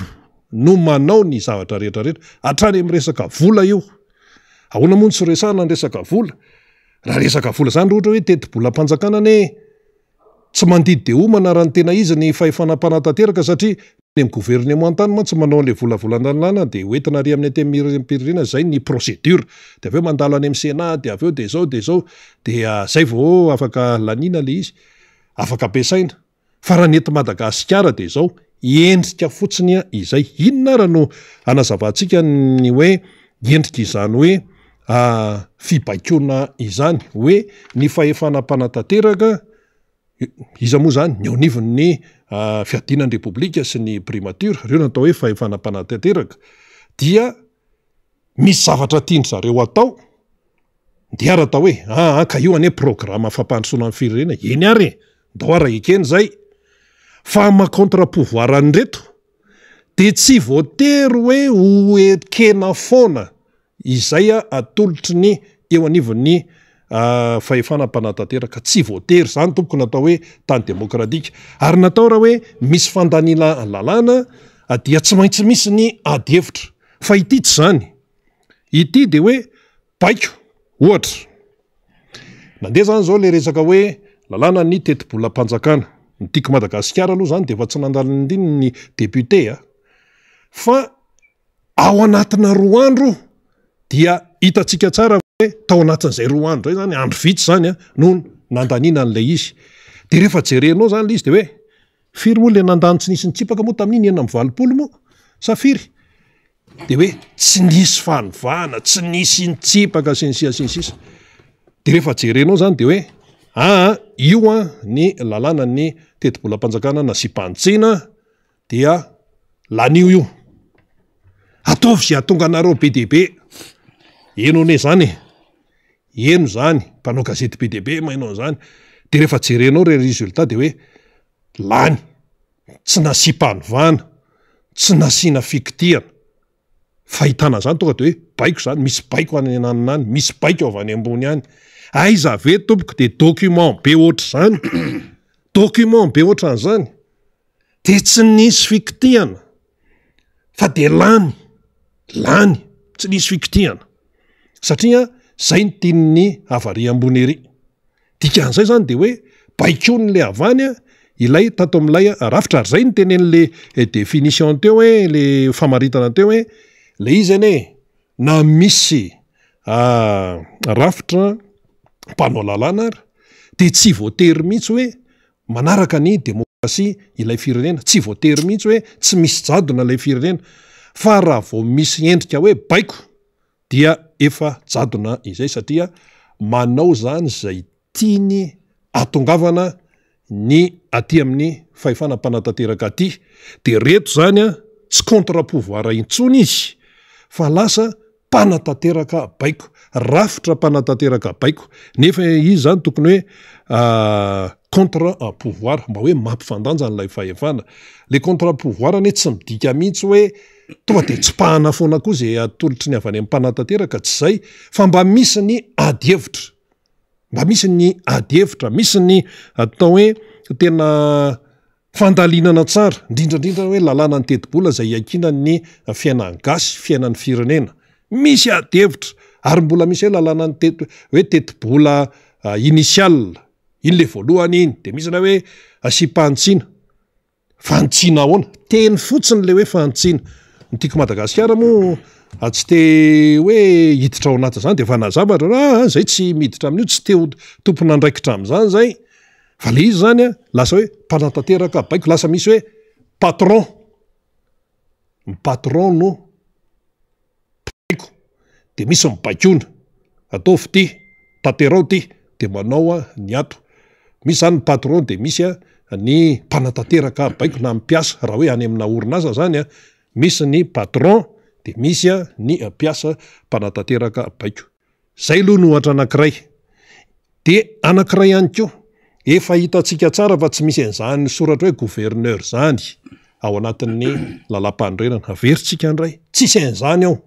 averitsika fahandrony tsy misy an'izany hoe gouverneur izany ao anatin'ny lalam-pandrenana izay nanaovana propaganda hoe io ny lalam-pandrenana tsara io ny lalam-pandrenana mety io ny lalam-pandrenana mendrika amin'ny malagasy mitondra any amin'ny fampandrosoana fa avadibadio fa chef de région no misy ao fa rehefa oziny fahefana mpanatateraka hoe gouverneur ny tianay verina gouverneur no tianay ataovy izay isin'io gouverneur io de namboamboarina tao de hoe atao vontsy maika io ny ato amin'ny fitsarana avy momba ny lalam-pandrenana zany zay mahafantatra tsara an'izay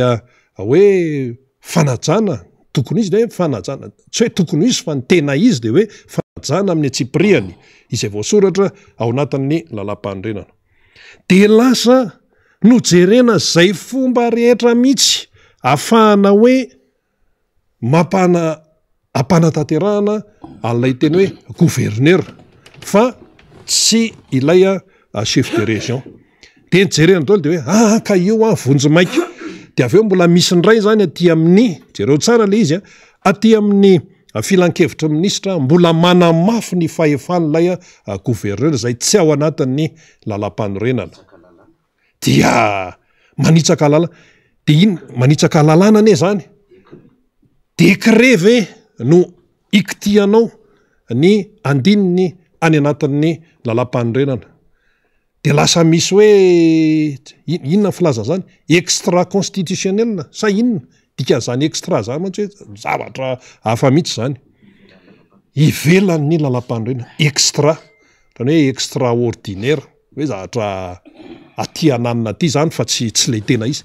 dikany hoe extra ny hoe tsy tena izy hoe fanampiny aty ananina aty kanefa le izy tsy azo kitiana tsy azo interprétena fa hoe rehefa io de io mbola vari am'le fahefana ry ambony ery ihany zay dia lasa fitaovana fotsiny tsy araka ny tokony izy zany le rafitra hafa akoatra n'ilay rafitra mpanatateraka ato ambony ato tena tao fomba rehetra de io ny gouvernora zany tsy le hoe gouvernora olombelona ny tiana tenenina eto tsy zay fa lay gouvernora le anarana mihitsy le anaran'ilay omena andraikitra hoe gouvernora taiza mbola nisy an'izany tsy misy an'izany ao lalam-panorenana ao anatin'ny lalam-panorenana point tsy misy an'izany gouverneur zany ao anatin'ny lalam-panorenana point chef de région misy ao ary tsy vita chef de région fa misy ny conseil régional ao anatin'ny efa taona ve ianao tompoka de tsy mahavita manao fividianana chef de région ary le chef de région fidina ity gouverneur ty efa tsy ao anatin'ny lalam-panorenana mbola milatsaka avy any ananina ny any ary ekipa ny eo anivony fahefana mpanatateraka daholo izay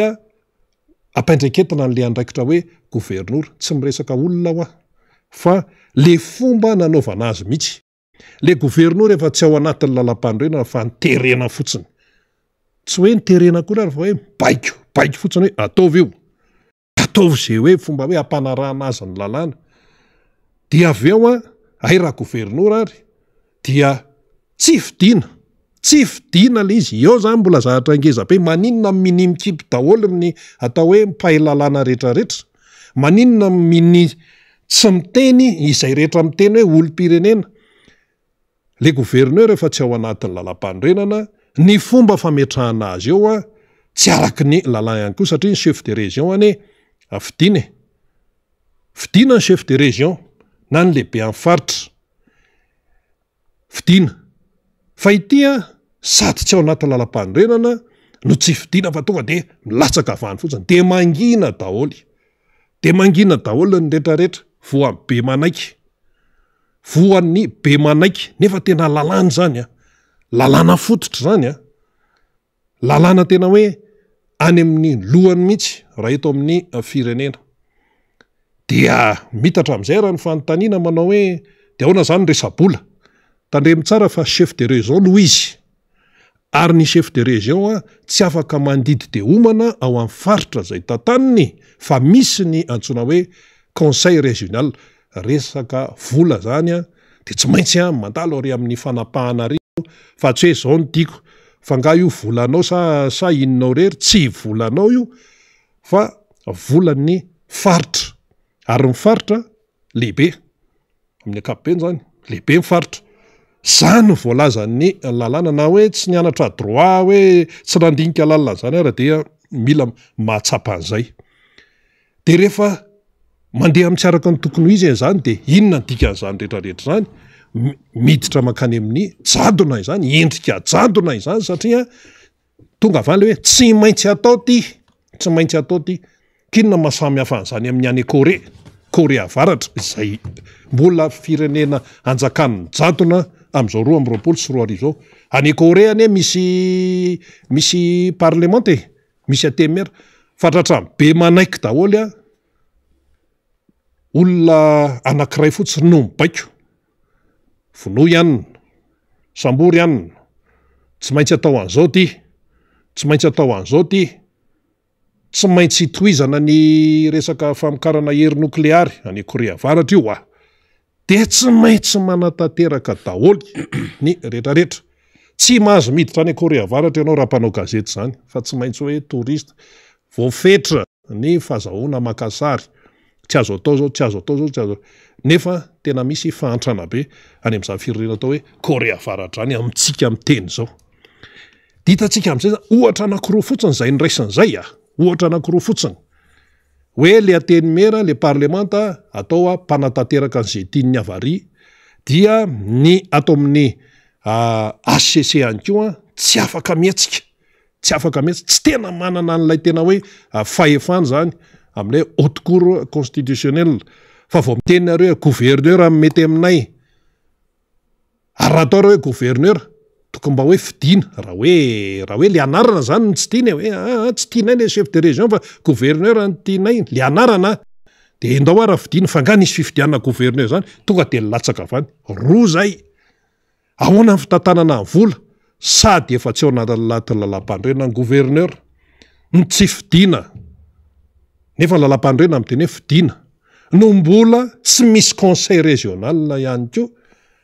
amin'ny resaka vola ihany koa zany amin'ny fijerena ny vola, fa dia izy no manao ny tiany atao. Izy moa zany no mibaiko ihany koa ny force sy ohatran' izany eo amin'ny faritra izay adidiny, zany mbola kadohany fotsiny zany. Dia zany ny ve dia ahoana zany? Dia mitombona tsara zany ny tenin'ny secrétaire général ny tiako Madagasikara Rina Andriamasinoro manao hoe efa miaina ao anaty jadona isika. Ohatra anankiroa fotsiny no ny resahantsika teo, akoatran'ny hoe aza alefa amin'ny bouquet satellite ny MBS, aza atao an'izao, ry atao an'izao, ry atao an'izao. Baiko daholo ny zavatra misy. Zay zany no tiana azava amintsika hoe aleo mahiratra tsara amin'ny masontsika fa tsy hoe eo fotsiny dia eo fotsiny, fa mazava tsara ny tenin'ny SCANTIM teo hoe efa miaina atao anaty jadona isika, ary ny rafim-panjakana, ny androm-panjakana hafa dia tsy hoe mifangarotsolo le andraikitra na hoe fampitsabaka andraikitra, fa tena misy androm-panjakana mibaiko manatanteraka ny ze mapetipety an'ilay rafitra mpanatanteraka ny androm-panjakana hafa toy ny parlemanta. Ndahoarina manafaniry. Ya, misaotra Rina amin'izay fanazava-kevitra nentinao izay sady mandray vaovao ihany eto moa zany dia mizara ny vaovao ny zavatra resantsika aloha zany mandrotsaka ny sary vetivety isika, satria araka ny nambarantsika dia eny Ambohida zany amin'izao fotoana izao reo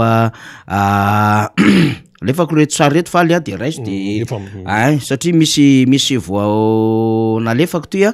eny Ambohida eny amin'izao fotoana izao ny avy amin'ny hetsika gasy leo zay manatitra taratasy eny amin'ny HCC zany ao anatin'izay hoe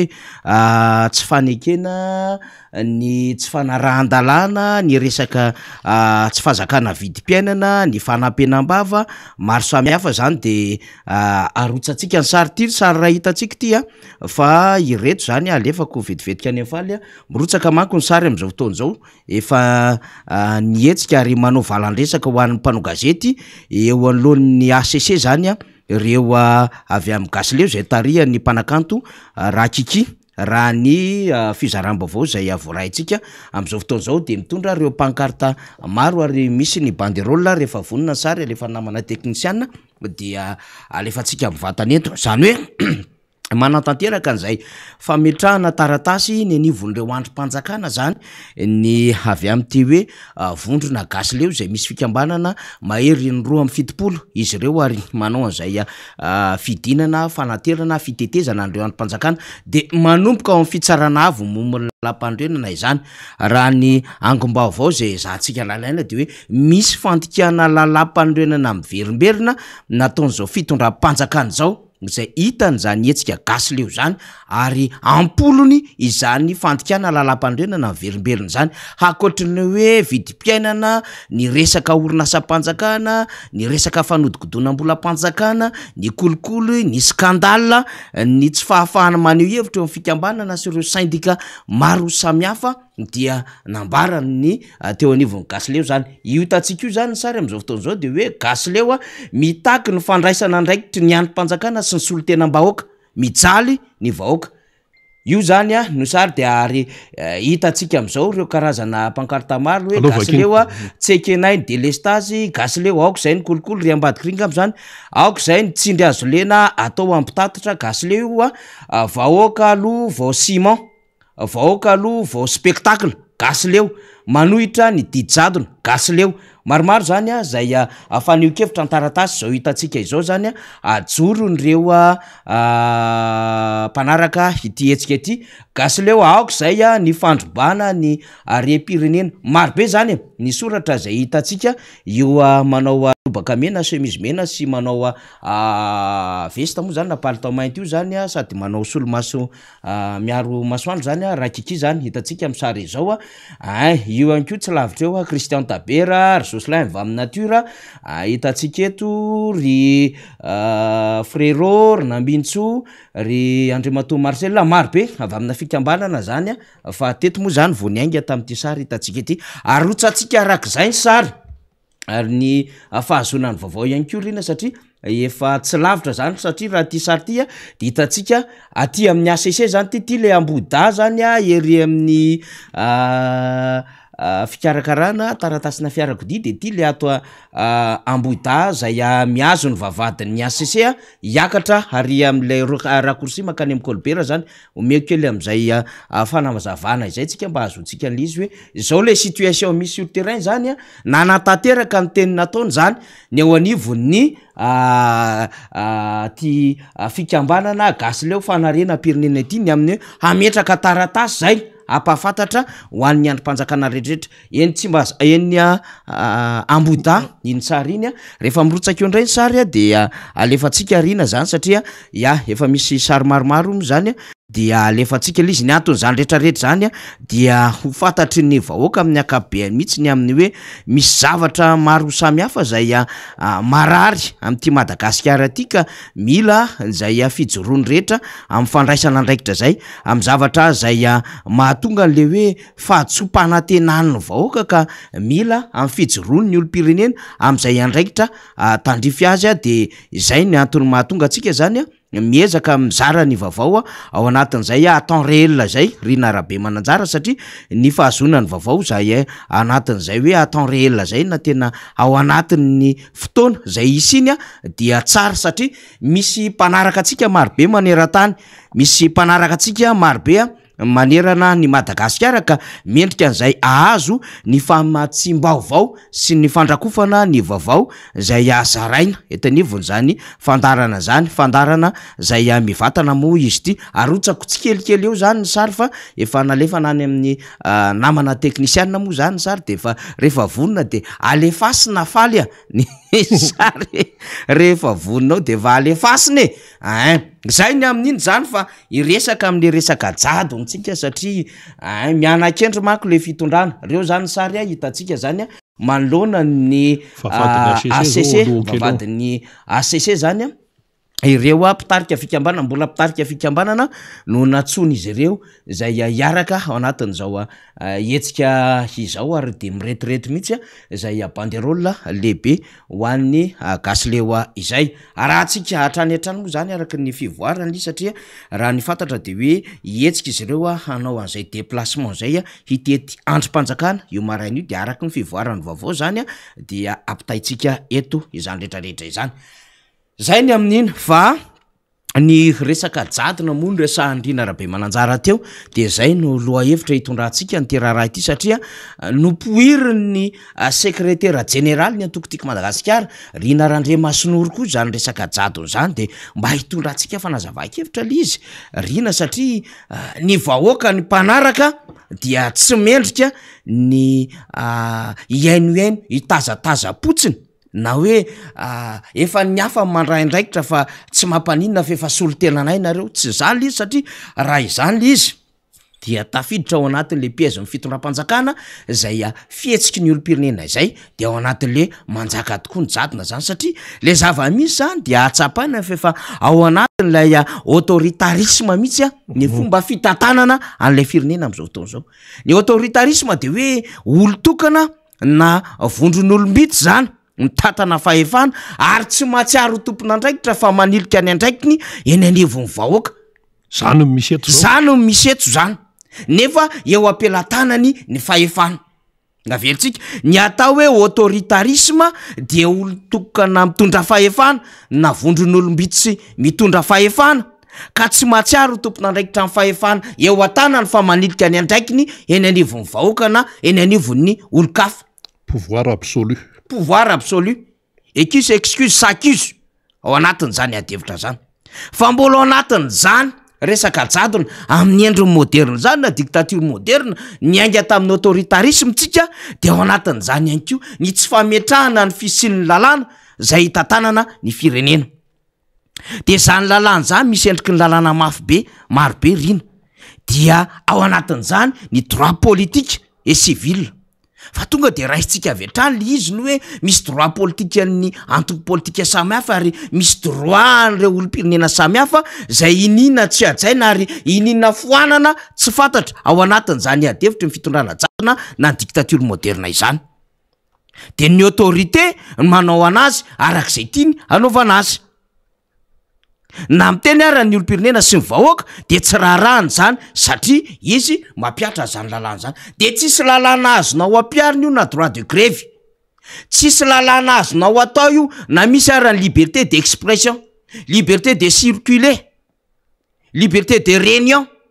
ary na misy ara ny droit ny mpanohatra zay ametraka n'izay lalàna ny mpanohatra zay de ininy tsy fantatra ny fisiny zany ka na efa lany ary le lalàna de tsy avoaka le décret d'application zany ny zava-misy eto Madagasikara faharoa zay resahantsika zay ary fahatelo ny resahantsika ary tia ny zava-doza ao anatin'izany dictature moderne zany manaraka an'le autoritarisme de le culte de personnalité io caractère narcissique io rina zany caractère narcissique zany de fomba n'olona anankiray tena mihevitra mihitsy fa izy ny manana fahalalana izy ny tena mikarakara ary izy ny tena fatra-pijery kanefa mifanohatra amin'izany zavatra ataony mifanohatra ny teneny tsy ny zavatra ataony ny tena toetrany ao anaty de eo ihany koa le absence na contre-pouvoir satria izay ny tiany io fanjakana atao io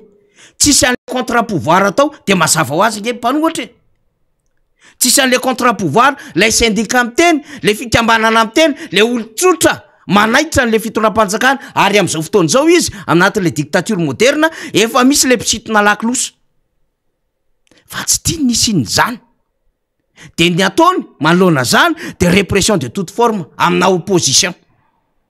de non respect ana droit de l'homme sy ny zon'ny sambatan'olona miainga avany amin'ny droit fondamentaux zany le ataon'le fitondram-panjakana io zay mila fantatsika zany le pratique ao anatina dictature moderne ary farany de zao mieritreritra izy fa régime personnel ny zavatra ataony de zao amin'ny alalan'le fahefana sy le personnalité no hitondrany alizy fa tsy les fonctions na le andraikiny zany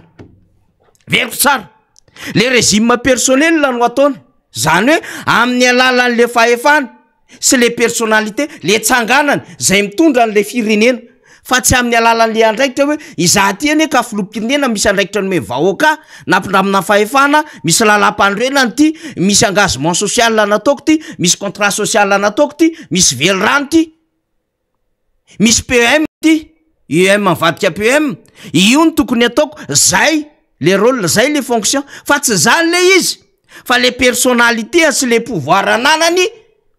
no travailleny mitodika makany an'le vahoaka de exactement reo efatra ny resahantsika ireo natao hoe fitondrana am'izao fotoana zao autoritarisme tsy fisian'ny lalàna culte de personnalité de répression de toute forme atao an'ny mpanohatra sy zay rehetra miteny ary ny vahoaka miampy am'izay régime personnel izay zay fanazavana ny entin'ny rina arabe mananjara teo ihany koa nanapirofo ny zavatra ataony le fitondram-panjakana de ampitenenina reo rehetra anazy fahefana ary zay tsy miteny am'izao fotoana zao de sahirana ihany koa satria tsy maintsy mijustifie an'le andraikitra andraisiny gouverneur anao tsy maintsy justifie anao sady secrétaire national ianao attaché de cabinet ianao anatin'ny kabinetra président tsy maintsy miteny ianao satria zany ny andraikitra nomena an'ireo mpiaro an'le fitondram-panjakana fa ny ao ambadiky ny fietsika rehetrarehetra dia tsy mitondra makany amin'lay handraikitra filohan'ny repoblika zay nomeny vaoaka ny fahefana dia hanome ohatra arytsika ohatra 3 nomentsika Rina Rabe Mananjara ndao tsy ahivitsika ty zavatra ray ty tsika zany tsy tantaratsony Rina ny hoe zao nahazo ny mpanohatra zao nahazo ny atokotika Madagasikara zao nahazo ny RMDM fa ny tondratsika ohatra dia ny zavatra efa nitranga teto amin'ny firenena tamin'ny febroary 2024 dia nanao fanairana nitondra fitokonana nitondra ny maharary azy teo anivon'ny paramedy mazava ho azy ny hôpitaly ny asan'ny paramedy dia hitondra zay maharary azy zay rehefa mitaky ny hoe aiza le droit na réquisition zay nataonareo taminay satria ny réquisitionné na ny paramedy hiasa nanomboka 2024 tamin'ny crise ny COVID-19 teto Madagasikara fa hatramin'izao mbola sahirana ny fahazony zany droit zany paramedy ary mbola misy mitabataba satria nisy vaky faharoa nisy vaky fahatelo ity COVID-19 ty dia misy andamin'ity maro tokony hosotrahana izy ireo kanefa mbola tsy azo zany dia nitabatabanyzany ny paramedy dia ndeha hoe tsy ahivitsika ny zavatra evatra ny resahantsika ohatra n'izao anie rehefa tsy misy zany lalàny zany dia manao répression de toute forme araky ny resahantsika azy teo ka tsy han'ny mpanohatra ihany fa amin'ny fikambanana any syndika amin'ny olom-pirenena dia ty izy ty nipikena tamina vidéo nataona fahitalavitra iray en ligne zany nandraisantsika n'izy ty mba tsy ho very tadidy isika fa mahafantatra amin'izany endriky ny jadona misy teto Madagasikara izany namana teknisiana tsy emitra amin'ny fitakinana izon'izy ireo ny sendika ny paramedy fa iroso hatrany na eo aza ny sakasakana sy ny antso-jay izay ataony fitondram-panjakana amin'izy ireo indrindra fa mifilohany raha nambaran'izy ireo ho any androany tazana ny antrana tety ivelan'ny hôpitaly Ashera ireo mpitandro filaminana ary ny zara roa ireto mpitokona ireto antony tsy navelaniditra tao amin'ny fatry ny hôpitaly ny sasany tamin'izy ireo fa ny ampahany ihany no tafiditra raha tamin'ny 9 volana no fotoana ny fanomezana tsy mbola tonga tety an-toerana ny filopitarika ny sendika ary tsy nandray antso mihitsy ihany koa hatramin'ny 12 sasany ny alany mpanao gazetinay teny an-toerana fa efa nataonay daholo ny dingana zany tokony natao mba ahafahana mangataka an'le izy tsy tonga amin'izao fikomina zao fa tsy nisy miaino dia tonga amin'izao zay zavatra takinay zany dia noho zay ny réquisitionnena dia tokony nomena ny indemnité de réquisition nay noho zay tsy ampy any ampiasana dia tokony ampidirina reo bénévole zay tsy pihinay eto fa tena maro dia maro tokoa bénévole miasa amin'ny hôpitaly Mpanjakana na centre de santé io na centre hospitalier dia ny fahatelo ny zavatra tsy pihinay koa zany sady nitakinay hatramin'izay ny indemnité de suggestion ny namanay sasany zay efa hatramin'ny 2017 no voafaritra hoe azo mbola misy tsy mahazo dia mbola iverimberina ivondrona ohatran'izao foana zay ao anatin'ny fanajana ny fitsipim-pahasalamana amin'izao andron'ny Covid zao tsy izao fotsiny zay ny tonga aty fa voatazonao amin'ny fitandron'ny filaminanao an-tokotany ao ny ankamaroany ka fa maninona ny tsy mahazo miditra anaty enceinte ny hôpitaly ny mpiasan'ny hôpitaly nefa raha makany amin'ny camp ny civil tsy mahazo miditra any amin'ny camp dia maninona ny maramila mahafaka manakana mpiasan'ny hôpitaly tsy miditra aty amin'ny hôpitaly ny tafa mivantana tao amin'ny page Facebook-ny kosa nefa ity filohan'ny sendika ity tokony ho tamin'ny folora mahery tany hoany ary nanamafy fa misy ny fanakatsakana ny hetsika ary nandefasana zandary teny amin'ny trano fonenany teo aloha amin'izao fotoan'izao zany dia efa misy zandary maromaro indray nalefa eny amin'ny trano fonenako teo aloha satria tao aorianan'iny intimidation iny dia nandefa appel de détresse international ny tenako ary namaly somatsara an'izany ny mandat defender South Africa ka mindro toeram-ponenana ay vonjimaiky aloha amin'ny fotoanao dia eo ihany koa ny frontline defender aty amin'ny région Océan Indien efa namaly izy dia manome ny torimaty isan-karazany ho fiarovana ny tenako ao anatin'izany antso-dray isan-karazany zay ataon'ny fitondram-panjakana izany. Mampalahelo dia mbola terena indray ny filoha-pokotany eo amin'ny fokotanin'ny Nosy Avaratra hanery hoe nifindraiza le olona tato amin'ity trano ity. De rehefa tsy hita moa zay de nanontaniana indray hoe mbola mianatra ao amin'ny sekoly io ve ny zanany, de mbola mianatra ara-dalàna ao ny zanako ary hatsipy amintsika rehetra ny teny hoe raha sanatriny zany ka misy manjoa ireo zareo dia ho tompona andraikitra tokoa ny fitondram-panjakana. Manarak'izay dia amikafaliana trany no iarabanantsika no ampirisihana antsika manoloana zao atao hoe ady tsy mampaharoa zay ataontsika izao. Apetrao ny ampipotsika, apetrao ny fitiavantsika ny kôritsika satria ny vahoaka dia nitsinjovina tamin'ny vatsitsinjo ny tosika fameno sy ny sisa fa itsika kosa de tsy nahazo ny zo fatry ny lalàna ho antsika ka rariny sitsiny raha mitoy ny fitokonana manerana Madagasikara. Fantatra kosa fa tonga teny amin'ny HGR ihany ity filoha ity, saingy noho ny tsy fahafahan'izy ireo niditra tao amin'ny faritry ny HGR teo ivelan'izy ireo no nanatanteraka ny fitokonana ho any androany. Santionany ray nalefantsika io mba tsy ho vetadidy tamin'ny volana febroary 2024 hoe ohatran'izany any mahazo an'le malagasy. Syndicat amin'ny paramètre reny tsy avela miditra ao anatin'ny toeram-piasany, tsy avela maneho hevitra kanefa dia lalàna no nanao réquisition an'izy ireo ho tsy maintsy miasa nandray ny andraikiny tamin'ny crise ny Covid-19 fa tsy omena ny droit ny indemnité zay tokony hosotrahan'izy ireo. De nampiasaina le mpitandro ny filaminana. Zay nresantsika ao anatin'ny adhevitra teo de hoe mampiseho amin'le répression amin'ny endriny samihafa le fitondram-panjakana santionany ray iny. Fa zao aleo ho dingantsika fa tsy hijanona amin'ny 2 sika satria raha ao anatin'ny 2 sika no andeha de be tabe ny zavatra azontsika resahanao. Fa ny voaingana kely resahantsika rina. Ohatran'izao koa ny atao hoe endriky ny jadona. Ao anatin'ny fanazavana ny etsitsika teo zany. Fatatsika fa efa nilaza mitatitra fa hiakatra ny sarandala ny taxi be Antananarivo renivohitra raha ohatra ka miakatra ny carburant. Dikan'izay zany efa nampafantatra meloa ny mpitatitra fa hampiakatra ny sarandala ny eto Antananarivo renivohitra raha toa ka misy ny fampiakarana ny viditsolika. Informe zany amin'izay fotoan'izay le fitondram-panjakana. Informe zany amin'izay fotoan'izay lay vahoaka sy lay mpanjifa mampiasa lay fitateram-bahoaka amin'ny alalan'ny taxi be. Fa rehefa niakatra ny viditsolika de nisy olotena vitsivitsy avy amin'ny alalan'le brao an'le mpitatitra raisina teny an-dapa de niaraka nanapaka tamin'ilay tompona andraiky mpanjakana ny amin'ny hoe ity zany 900 ariary no izy. Rehefa nandeha ny adhevitra de hoe tsy mety ampitatitra io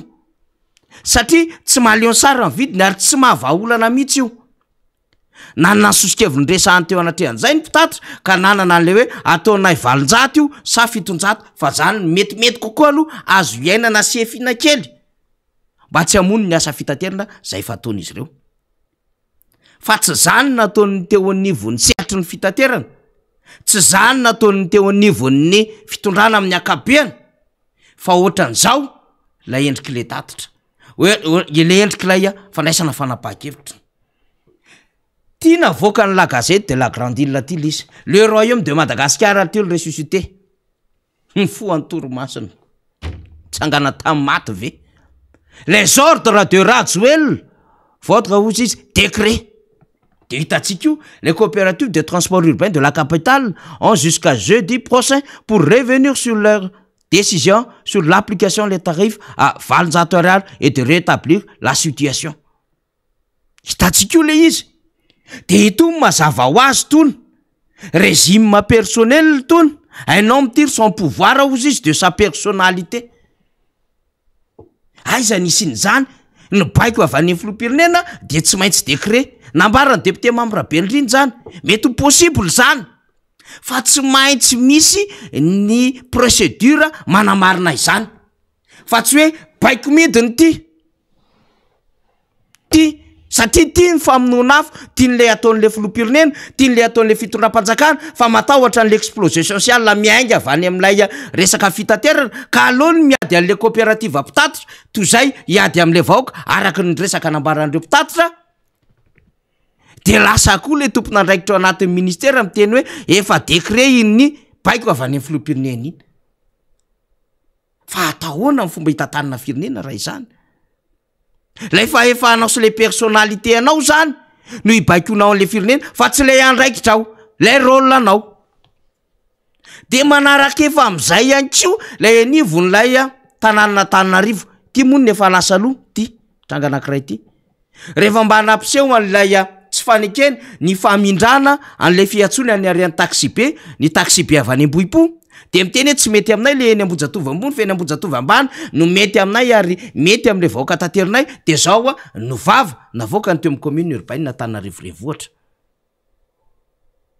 Rehefa tsy mety amin'ny 182 no mampiasa an'le toerana ao Ambohijatovo ambony rehefa namboarina natao tsara tarehy sy madio de tsy maninona se voaterina ty amin'ny commune ny licence fa mahita taxi be maromaro zay ampiasa an'iny licence iny. Zao le hoe absence na communication tsy afaka miresaka zany satria ny commune de meritrehitra efa namboarina le ry ambony ka rehefa tsy mety amin'zareo de asay voaterina aty ny licence satria manana an'le fahefana le olo anatin'ny fitantanana ny tanànan'Antananarivo ka zao tsy afaka eno izy tsy afaka ifampiresaka zay le absence na communication ataony de hoe atero aty rehefa tsy hanao an'le asa fa mahita taxi be zay le izy zany any am'le forme aloha ny diratsika fa tsy le fond hoe mba normal ve zany fomba fiteny avinavimbava zany de matahotra tratrany tsindrazo lena de verina ny asa le 182 de matahotra le mpitatotra satria de ostomma zany licence de nanaika am'le 100 ariary na de miditra faty antoka reo anatin'le siampitaterana zany no endriky ny fitondrana jadona resahantsika io de ohatran'izao koa mbola endriky ny fitondrana jadona zany fampiasana n'le mpitandro filaminana avy amina publika no ataon'ny ministère ndraraham-bahiny mba hamerenana an'reto mpiasa reto de niraisina tam'izany décision ny ACC amin'ny interprétation an'lay article 33 anatin'ny constitution mikasika indrindra an'le service public de ampiasaina mpitandro ny filaminana manoloana an'le ministère ny raharaham-bahiny zay hanaovana intimidation ve sahinina andreo mpiasa zay manao fitokonana zay misy syndicat roa ao anatin'za ministère ny raharaham-bahiny zany ministère na souveraineté nge zany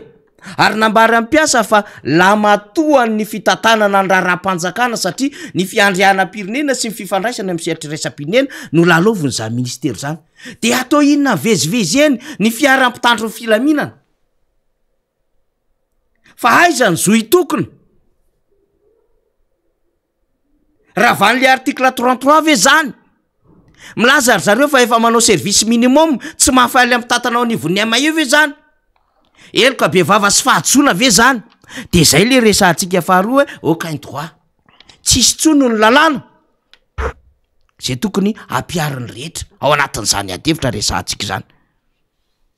de le fahefana amin'ny alalan'le fampiasana an'ireo fitaovana zay hanao an'ilay fanerena ny zava-misy am'izao fotoana zao endriky le jadona zany resahantsika zany ry narabe mananjara zany azavaina amintsika zany ka rehefa ao anatin'le autoritarisme de le olombelona no miresaka eo sy le personnalitény fa tsy le fahefantsony sy lay andraiky no resahany eo anatin'izany raha miresaka fahefana mankotsika de voafetra zany fahefana zany riny de io lafiny zavatra io fomba mampanao am'izao fotoana zao io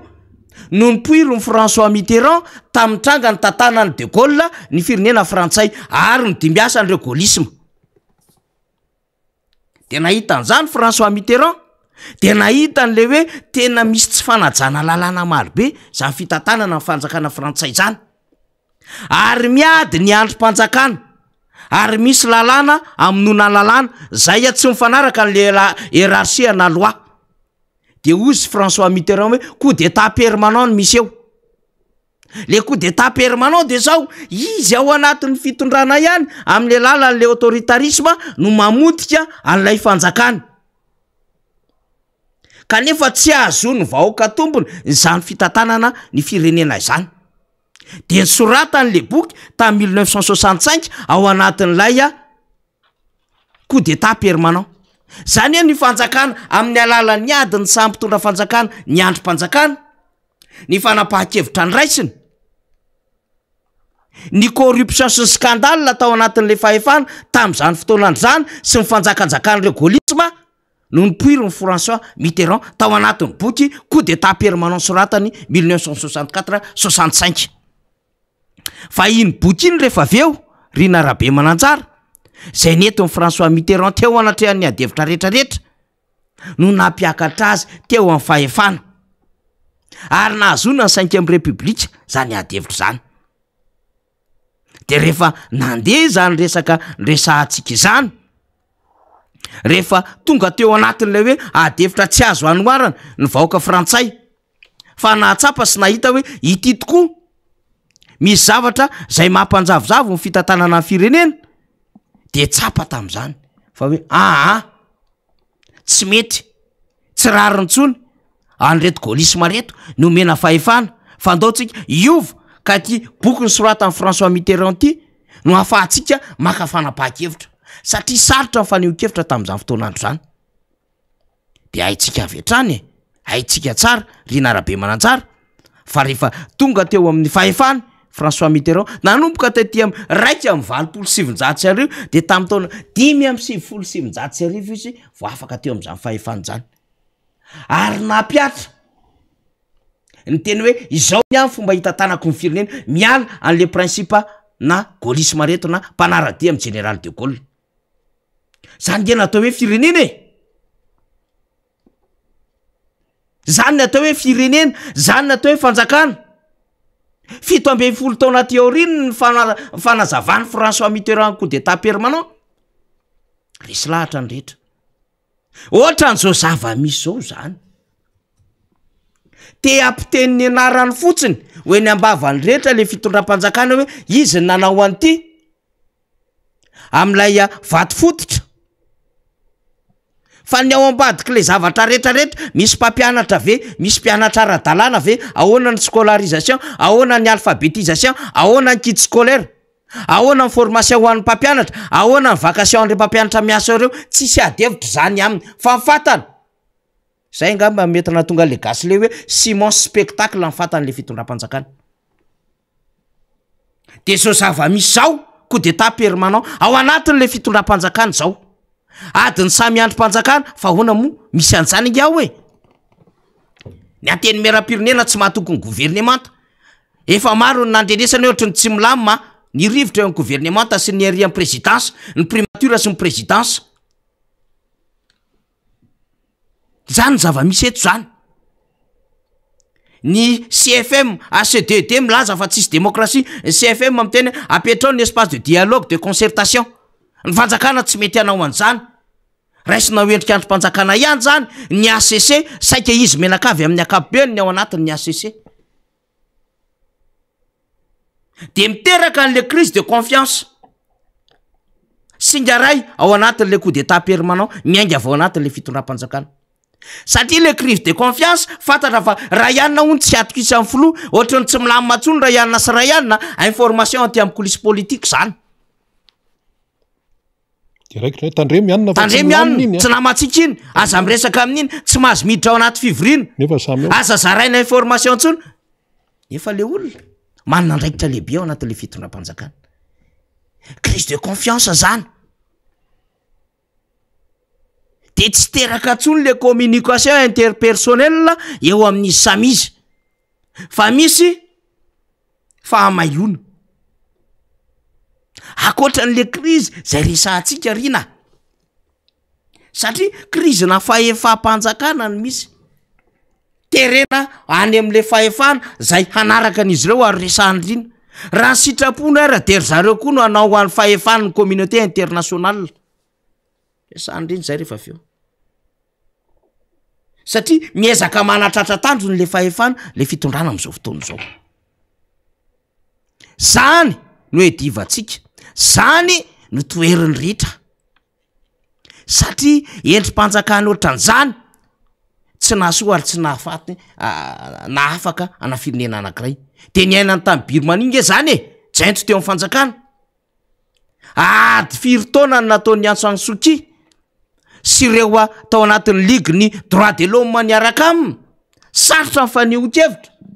fa moanina no nitsofoka avy eo hoe tsy maintsy mijorotsika raikitra amin'ny lalao afaka mifanjakana jainty lasa premier ministre Antsoansoky naonga n'le miaramila ndray izy tatiorina satria mipongatra daholy resaka corruption rehetrarehetra ary niakatra ny raharam-pitsarana ny ainana tamin'ny Burkina Faso zany 30 taona teorina nitondrany Blaise Compaoré rehefa niongana izy Tamiba filoha amin'izao fotoana izao miantso réconciliation nationale mandeha fitsarana momba ny Thomas Sankara lay miaramila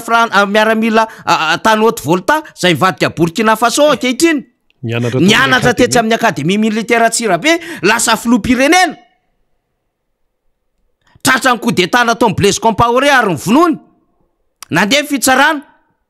meloko Blaise Compaoré zay manao sestany ny tenany any Côte d'Ivoire efa 20 taona zao so izy mangataka fonana defa mangataka fonana nanoratra izy araky ny intervention ny Alassane Ouattara nanjakazaka tamin'ny fahefana fa finalement niantso any Gbagbo sy Henri Konan Bédié filoham-pirenena teo aloha handamina fanjakana satria rehefa hiala amin'le fanjakana de matahotra ny zavatra le nataony vadiny sy ny ekipa ny vadiny kan Côte d'Ivoire Européenne ny vadiny ado Alassane Ouattara zany fanafoezana ny teniny de nanjakazaka ny araka amin'ny vahiny ny amin'ny fitantanana an'le Côte d'Ivoire de mibakoavy ny orinasam-panjakana nampiasainy ny fahefana nangoroany ambola de naparitany manerana n'izao tontolo zao ny zanany miaraka ny zanaka pelezany fantatry ny rehetra zany mitovy pratika tamin'ny maréchal Mobutu Sese Seko lay président Zaïre ataloha tonga RDC ankehitriny satria matsapy Ouattara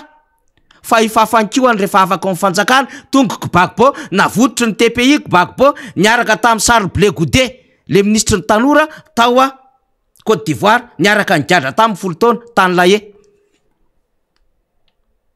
fa ianao na mafy be ary namezako ny mafy be ny tantara manarina anao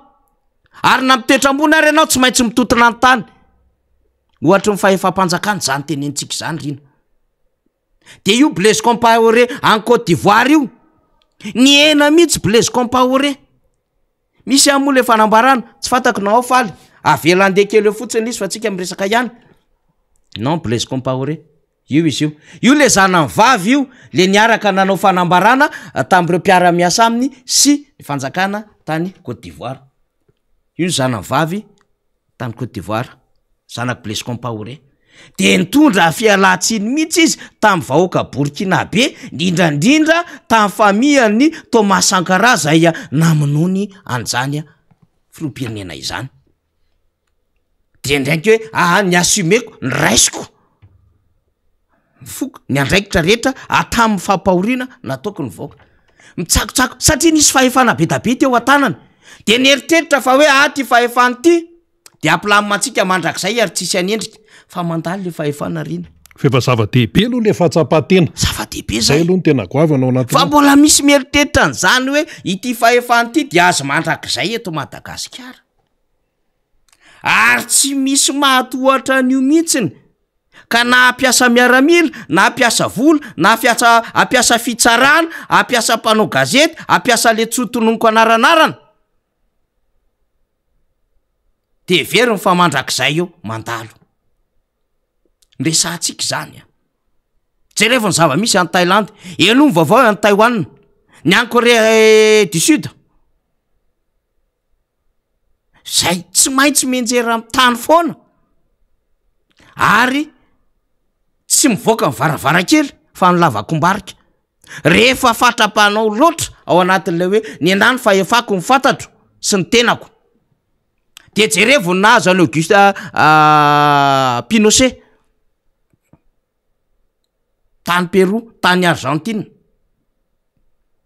fakana ohatra ny zava-misy teto ambony tany ary zay ny ilaina n'le conseiller politique manodidina an'le filoham-pirenena sady mahita tara izy manome lecture en situation no manao lobbying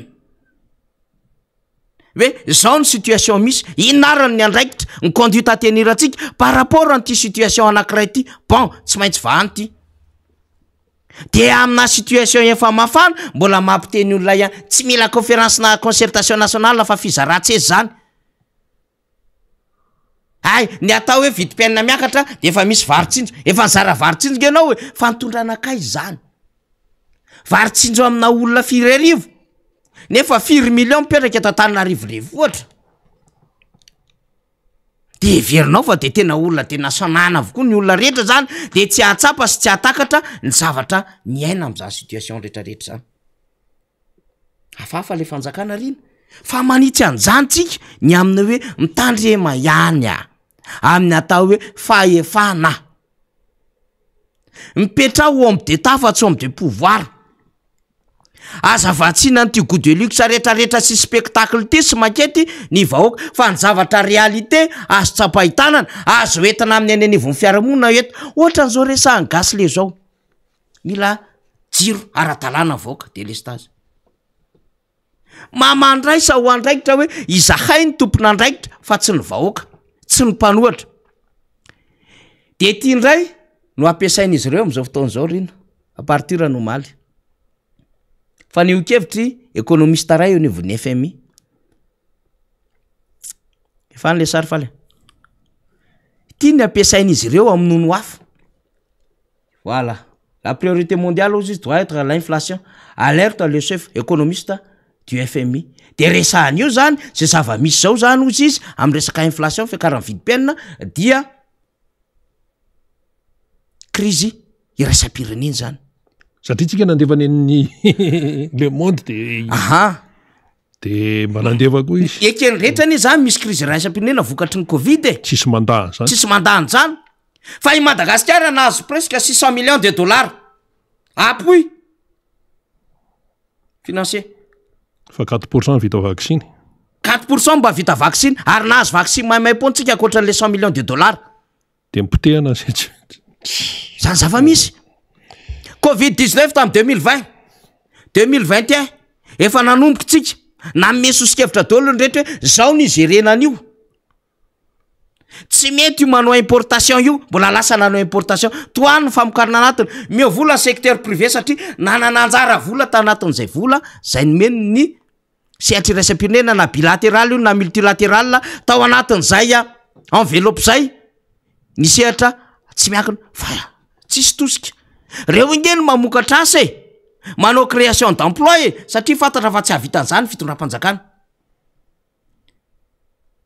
resaka industrialisation miainga avy amin'ny secteur privé ny analefaka ny délestage tsy mafy be oatra zao fa zao mianjera ny délestage potika ny jirama de zay le problème izy ty tsy problème na vidim-piainana fotsiny tsotra ihany fa problème ny gestion ny volan'ny Covid na voaka ny Cour des comptes aiza ny contrôle na resaka lalàna contrôle financier resaka eny anivon'ny corruption zay ratsana rehetrarehetra ny système anti-corruption manenjika andreo olona voatonona sy ireo andraikitra rehetra sy retom-pahefana tao anatiny iny audit na voaka ny Cour des comptes iny ka nisy vola na risque na corruption tao anatin'izany anigny le problème nahoana mpitehanareo ny Airmad sy ny tsara ty ny sokafanareo te Madagascar Airlines ty zay namoahany ACM hoe tsy mbola manana permis d'exploitation aérienne reo okalozy ny ACM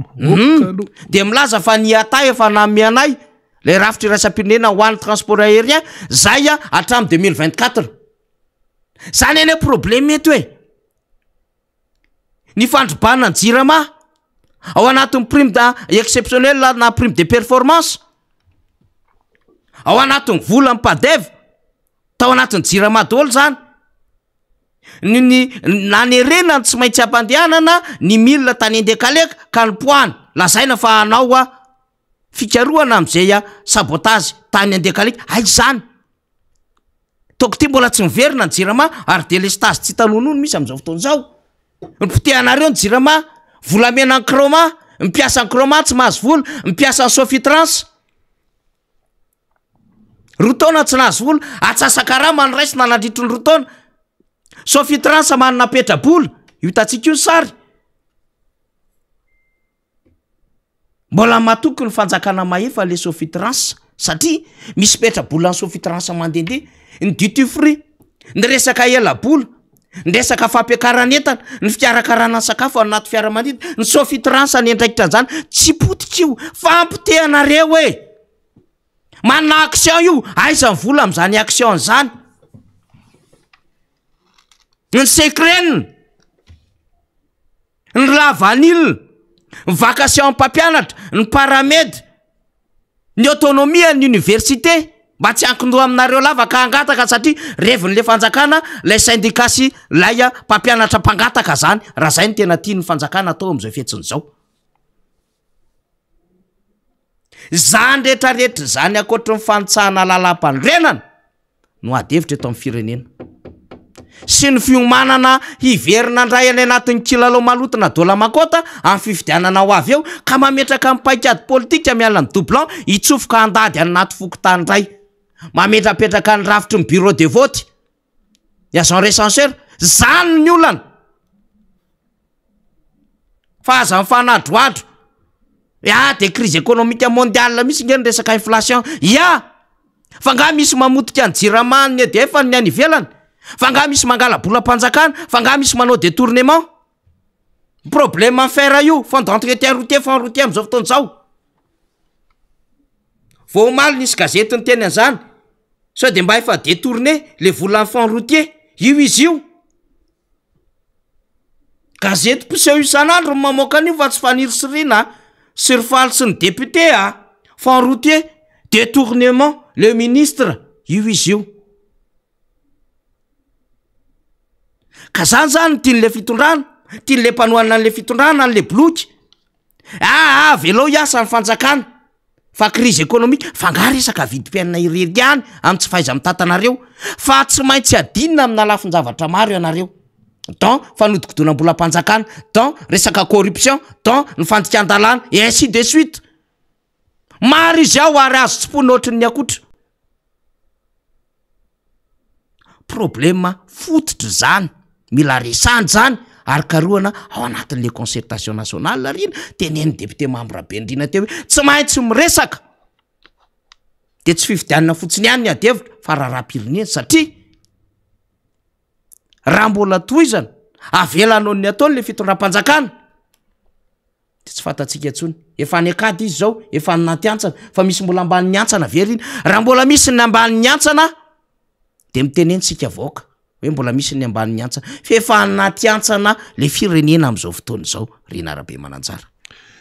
ka zay indrina mantsana mana faniry resaka hoe jadona ny hoe nresantsika aloha zany tamin'nyity fotoana ity somary mibahambahana ihany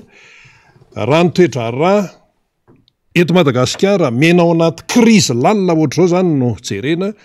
de mazava tsara ny tenin'ny FFKM manao hoe amin'ny toe-javatra ohatr'izao de tsy misy solution fa tsy ny hoe mifampidinihy mifampiresa teny ray aman-dreny zany tena olona izay mandinika tsara zany fa ny crise ohatran'izao tompoka tsy voavahana force hoe raha misy crise de hoe ndehanao ampiasa force ndehanao ampiasa force raha io force io no nahavaolana raha io no nafana napidina ny vidim-piainana de samy manaiky daholo ny rehetrarehetra fa ny crise amin'izao fotoana zao zay resaka tsy faiza mitantana ny tena natonga azy fa tsy resaka hoe resaka covid maneran-tany zany ianao no tsy mahay mitantana ko ny ary amin'ny resaka hafarino alahana tsy zay le izy fa hoe mifampidinia de mifampiresa nefa tsy mety miditra am'izay zany raha ny fietsiny am'izao fotoana zao aloha aza mba hoe hiasa ny fanahy masina engane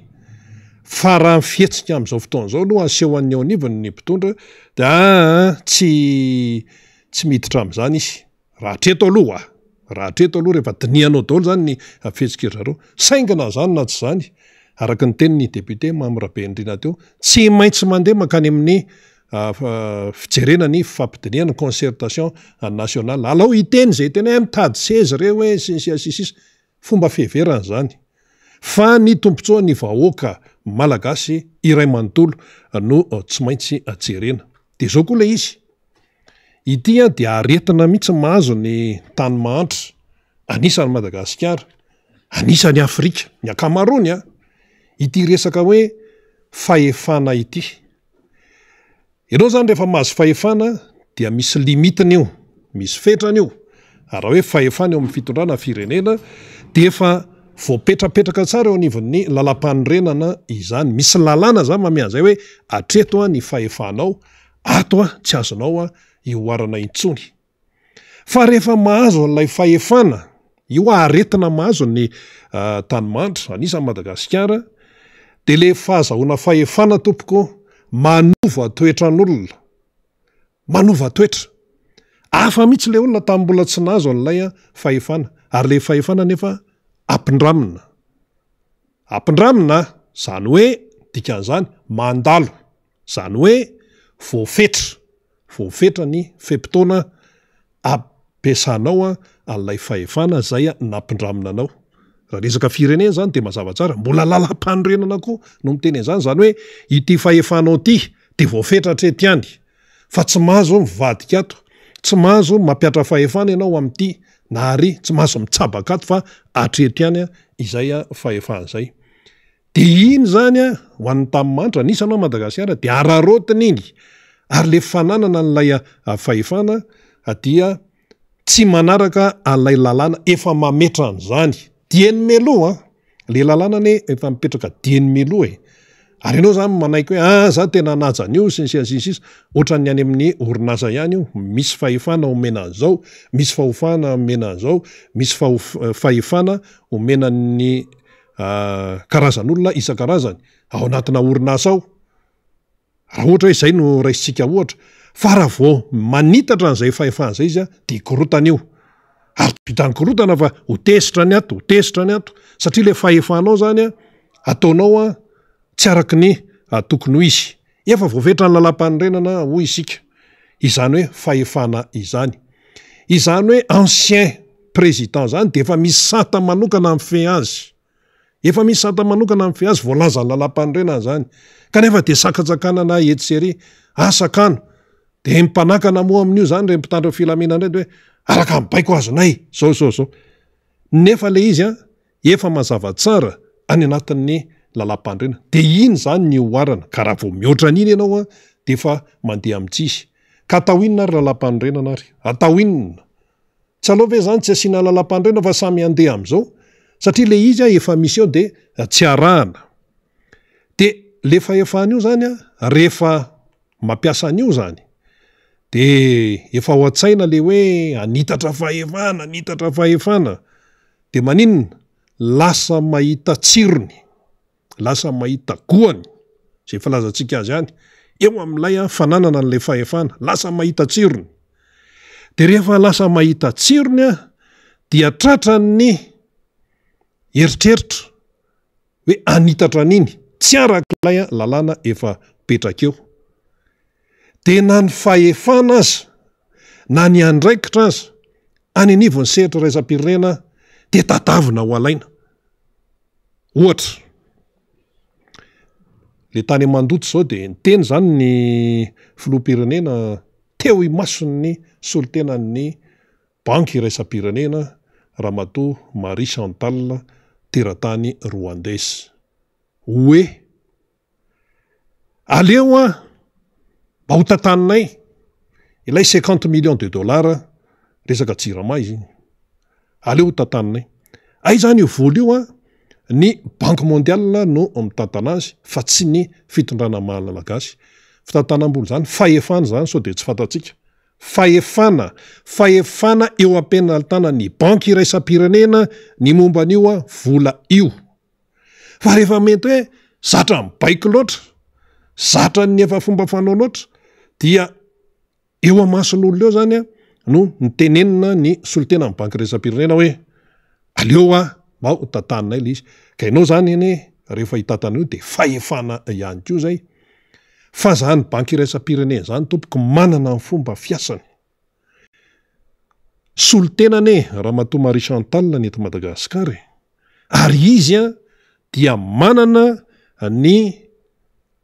fepetra sy ny lalàna eo amin'ny fanatanterahany asany amin'ny mahasolitenany banky mondial eto Madagasikara azy fa tsy afaka manao zay tiany atao eto Madagasikara izany solotenan'ny banky mondial eto amintsika izany Ramatoa Marie Chantal raha zay no raisika ohatra misy fepetra isan-karazany tsy maintsy arahana ka izy ary no arahany Ramatoa Marie Chantal zay solotenan'ny banky mondial eto amintsika raha momban'io ny fepetra zay efa mipetraka any amin'ny foiben'ny banky mondial va banky iresa-pirenena zany izay mifeny asany eto Madagasikara mahasolo tena azy sa ilay fitenenana nataon'ny filoham-pirenena malagasy tany mandoto fangaha Ramatoa Marie Chantal afaka manapa-kevitra samy rery amin'ny toe-javatra tahaka an'izany ka hoe eny ara fa raha zay mifankatahan'ny mpitondra fanjakana malagasy ny amin'ny hoe alao tatanindry zareo zany le zareo zany ny mpitondra malagasy ilay vola 50 millions de dollars io dia tonga de ho tanterahana izay eo enao neny olona mipetrapetraka araka ny tokony izy fara tsara fa tsy ohatran'ny atsika hoe tonga de taitaitra eo de hoe ataovy izao ary reny zany le ahitana an'le hoe fomba fitatanana kitaitaitra raha vao mitondra firenena zany tompoko tsy vita ny taitaitra io ary zao mivokany dia manoloana an'izay tsy mahaganga raha ohatra ka mivaralila daholo ty zahatra rehetrarehetra ty de ny resakitsika teo hoe resaka hoe jadona dictature tamina resaka rafitra no nresantsika teo fa eo amin'ny resaka vola fa nikitiatsika ihany izy teo eo amin'ny fitantanam-bola jereo tsara le ny zavatra miseho eto amintsika misy zany tsy fisin'ny fandoavana ny vola etseroa neny sasany efa rotaonako neny sasany atsasa-karama ny raisinako neny sasany mandray any fatara beko neny sasany efa fampitadiavana vao azoko fa raha vao misy an'izany hoe amatona an'izany ohatran'ny mpanao lalana amatonany de efa misy mandidy de homana ihany koa zay misy endrika mandidy de homana zay misy endrika jadony zay satria raha vao resaka volo io zany de misy lalàna ihany koa ny momban'izy io raha resaka fanaovana lalana ho de efa nazava tsara hoe tamin'ny fitondrana teo aloha zany ho an'ny président Marc Ravalomanana na président Hery efa tenentsika eto foana tsisy an'izany hoe fatarana be zany ny fandoavana ny volan'olona fa tena hoe mazava tsara ara-potoana tsara fa raha vao io resaka vola io zany no anapara-pahefana hoe fahefana tsy araka ny tokony ho izy no hitantananao azy de tsy maintsy io mivokany satria zany ianao eo de aka samy manana fahefana de hoe ty misy volan'izao ty rangaloko tio kely de alefasy makatsy ty akitio kely aloha de alefasy makatsy de aveo ho hita eo ihany zay mahatonga an'io resaka hoe tsy fahazahoam-bola etseroa io tsy fahazahoana karama tsy fahazahoana any tampikarama aiza ve de any amin'ny sefokotany tsy karama be hoe ahoana resaka hoe tampikarama resaka vacation na mpampianatra mpiambina ny fanadinana mpitsara examen zanaka malagasy no anaovana ny asa ny fitsarana ny fiambenana ny fanadinana de tsy araka ny tokony ho izy ny fandoavana an'le izy nefa de zoan'le olona zao de eo zany tsika mahita hoe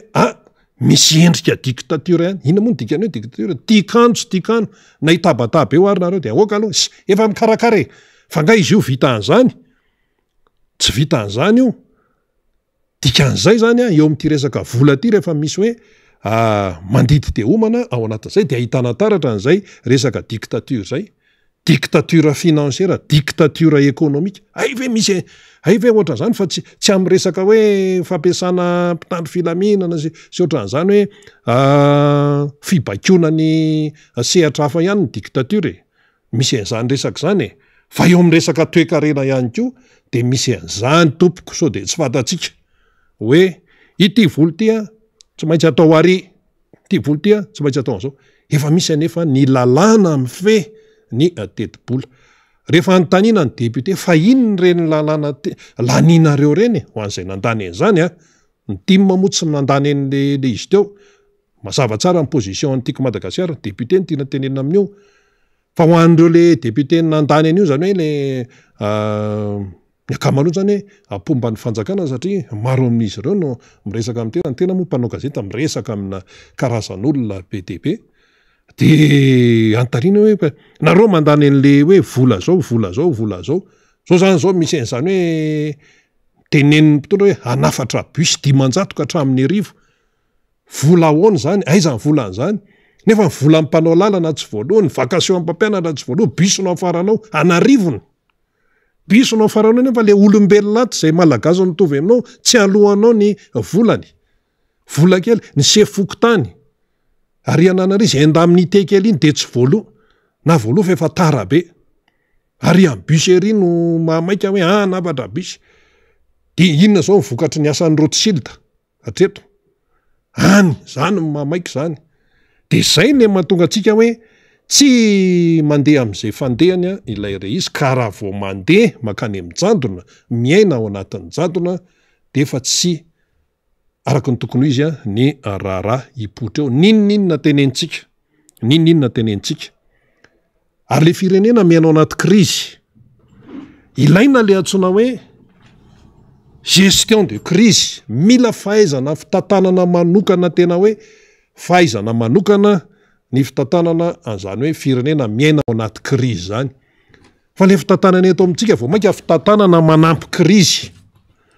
zay le mahatonga le fitenenana hoe aza manome crise zao le olona lasa ohatran'ny kizitombelona daholy ny vehivavy mantsy ny tena voateny hoe kizitina fa tsy ny vehivavy ihany no kizitina tompoko amin'izao fotoana zao fa ny lehilahy koa kizitina hatramin'ny ankizy kizitina satria tsy mahazo gote tsony izy ko tsy kizitina izy kizitina daholo zavatra tsisy dikany ery de efa matezitra vao hitsaka ny tongotry ny sasany de efa tezitra tonga de totondry de raikitra ny opa olona tsy mbola mpiteny ratsy hatramin'izay nena ny lasa miteny ratsy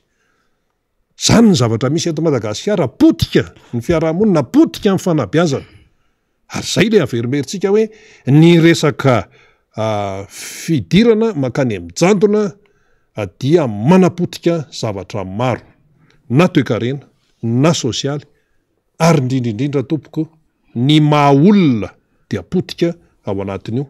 mety hoe hita vantana fa misy ny fampitehana akolaka zay tsy hitanao eo izy fa rehefa afaka fotoana elaela izy dia hitanao akoatran'izay zany zao dia misy ndray zany antsona hoe teo zao le hoe gasleo GL gasleo nakany amin'ny ACC andro zareo dia ny eo ny mpanohatra ny team ny RMDM ny ASVM zay atoko hoe mitona hoe mpanohatra de misy an'izany hoe hetsika olontsotro zany ndray zao ka normal be raha mipotra ny hetsika etseroa satria mafy loatra le fiainana de zany hoe hetsiky ny olontsotro zany zao vao milasaka teo amin'ny vaovao de hoe raha pitso izy ireo amin'ny 12 atoandro dia itsoka sifle ively volisy takibilany takibilany sy lapoaly klakson de inona zany amin'ny 12 raha pitso zay ny vaovaona alefany zareo de ampitaitsika hoe hetsiky ny olontsotro tsy tim io tsy sidirany tim io tsy RMDM io tsy gasleo fa hetsika olotsotra hafa mihitsy io zany hitatsika am'izany le izy satria ao anatin'le krizy dia mipotra daholo ity rehetrarehetra ity sakananao izy hetsy fa de misy mipotra ndray tsaka de misy mipotra ndray de hoe amin'ny 12 zany raha pitso zareo hetsiky ny olotsotra babapa zany sy ny klakson ny siffle ny lakolosy ny takibilany tonga de toy zany namana faniry miezaka sika zany ny azony vaovao amin'ny fametrahana ny tota-taratasy zay ataon'ny gasleo tarihan'ny rakikia ka hiditra amin'ny antso ataryby mivatana io zany rakiki rehefa aveo fa mbola hanao aloha zany tsika mametraka tsara ny lamina teknika de hiditra mivatana io izy hitatara ny zava-misy tamin'izay nataon'izy ireo androany tamin'ity tapany maraina ity fa ao anatin'izay hoe misy ny demokrasia misy ny fahafahana tamin'ny sabosy teo manko de hoe tsy nahazo alalana ny hetsika tsy ara-dalany ny misy fikononkononina korotana sy ny sisa nefa mazava-panjakany reo hoe fiaonam-be ngely le izy ho an'ny fanavotam-pirenena ka zao ary manoloana zany tranganjavatra zany indrindra sy ny fanazavany fitondram-panjakana nanakanana anindry fiaonana teny amin'ny magroberurika iny de nametraka taratasy eny anivon'ny prefecturan'ny polisy zany ny fivondronan'ny mpanohatra zay misy ny RMDM ka sady nangataka no nampahafantatra ny hetsika atao isaky ny sabotsy ao amin'ny kianja finoana magroberurika de efa tafapetraka omaly izany taratasy zany ary efa azotsika tamin'ny antso atarby teo moa ny tompon'andraikitra lehibe ao anatin'ny RMDM nametraka izany taratasy zany eny anivon'ny prefecture ny polisy tsy hoe amin'ny sabotsy fa hoe isaky ny sabotsy de isy zany zay etsika zay araky ny fangatahana zay ndresahan'le fanjakana hoe kanarenge tsy nanao alalany tsy nazona alalana letsika eo ary viteo le fanjakana amin'ny alalana sa tsy amin'ny alalana sady napafantatra ny fisiny zany etsika zany satria mbola tsy vita lay fiaonam-be ho an'ny fanavotam-pirenena hakana ny sosikevitra sy ny hevitra ireo mpilina rehetra de enotsika aloha zany ny fanazavana ny etin'ny pasteur Edouard Tsaramy zay filoha lefitra ny RMDM ao anatiny zany vovonany ny rodobe mpanohatra ho an'ny demokrasia eto Madagasikara izany mikasika indrindra ny antony nametrahana ity antota taratasy eny anivon'ny prefecture ny polisy n'Antananarivo renivohitra ity de iverenantsika ny adevitra rehefa aveo mandra-piandry ny fidirany raiky mivatana ato anatin'ny miara-manonja MBS Radio Mata. Nametraka taratasy fangatahana alalana sy fampahafantarana any amin'ny prefet izahay Androany. Ny olana tamin'io olana zareo fa tsy olana ya hoe ianareo tsy mba napahafantatra anay ianareo tsy nangataka lalana okay andao raha izay re olany sa ola vitsikely sa ola vitsikely ty ve de avita inony fa ndao angatah kosa ny alalana zany omena ianao prefet efa any aminao ampelantananao izy zay any aminao ampelantananao ny fangatahanay sy ny fampahafantaranay aminao fa mitoy ny etsika zay ataonay eo amin'ny magro miandry valiny zahay fa mba iangavinay fotsiny ataovy mahafapo ny valiny satria manahirana kosa ranga filambaniny ianao raha ohatra ka le zavatra angatahanao ndray omenanao mbola ho valiny hafa ndray koa no avy azafady kosa azafady kosa ranga fa tsy fitadiavana lalana fahamarinana zany no ataotsika fa filambany ka zahay mety tsy mahazaka filambany satria zay ola vitsikely fa velao ny ataonay ihany no ataonay satria zay vitsikely de eo ampiandrasana zany valiny avy any amin'ny prefecture ny polisy tsika rina ho an'ny vaovao moa zany ifampizarana amitsika fa eo anivony zay hoe ny rodobe mpanohatra ho an'ny demokrasia eto Madagasikara zay dia miandry fatratra izay iny teny parsera Edouard iny de tena mahafitina tokoa raha sanatr'izany moa ka tsy amalina tsy amme valy teny mahafapo tokoa ny fitondram-panjakana de tena efa filambaniny tokoa le izy satria nambara zany fa hoe tsy nahazo alala nyty etsika ty de natosika nidina andalambe dia voasakana ny fifamoivozana nisy ny teritery samihafa ny fisamborana de viteo zany hoe mitazona amin'ny teny tray ary ve le fitondram-panjakana ka miezaka ny hoe mampalalaka mampisy ny demokrasia ary de hoe ny fanio-kevitra rehetra de atao ho an'ny rehetra ka raha misy toerana nangatahan'ny everina ty anivon'ny mpanohatra hoe ity no ahafahana maneho hevitra de vitantsika hoe amialalana tokoa ary ve le prefecture ny polisy fa mbola tsy vita lay fiaonam-be ny fanavotam-pirenena de averiko ihany zany tao anatiny zany atota taratasy raha ny fantatra de hoe ho tanterahana isaky ny sabotsy ny eritreretina ao anatin'izany de vitantsika moa zany rina ny fivaliny zany taratasy napetraka izy ireo izany fa araky ny nambarantsika teo zany dia efa mamety toromarika ny teknisianina makasika indrindra ny etsika zay nataon'ny vovonana gasy leo tamin'ity marain'itya zay niala teo andohana Analakely niazo ny ACC Amboda tsy de mifanalavitra moa zany lena fa mifanakaiky eo ihany de ao amin'ny antso Atarby mivatanao zay efa raisiny namana teknisianao zany de ivadika eo ny tenako rehefa avy eo Rakikia de alefa atsika avy hatrany raha ohatra ianao ka maheno anay Rakikia manoloana indrindra amin'ilay hetsika zay nitanterahanareo androany dia azavazavao ny antony zay ny zava-misy sy ny dia zay nataonareo ao anatin'izay gasy leo zay Rakikia. Ya, maheno anao tsara io namana faniry raha ny latalaza kely ny zavatra zay niseho androany de nizotra tampilaminana tanteraka ny fametrahana ny taratasy fampahafantarana an'ireo fandikan-dalàna indrindra ny lalam-pandrenana zay mivezivezy miberimberina matetika zay makalilo ny sofina amin'ny hainao manjery sy ny zavatra mpitotoa ataony ny mpitondra fanjakana ankehitriny raha ny vorovory tendoana Analakely moa zany zay de hiazo ny ACC anatin'ny taratasy io de somary nanahirana ihany ny olona marobe zay saika andeha anaraka anay fa misy moa ny fandaminana de nanaiky ihany zareo hoe mba hoarafanareo filopikambanana daholo no mandeha makany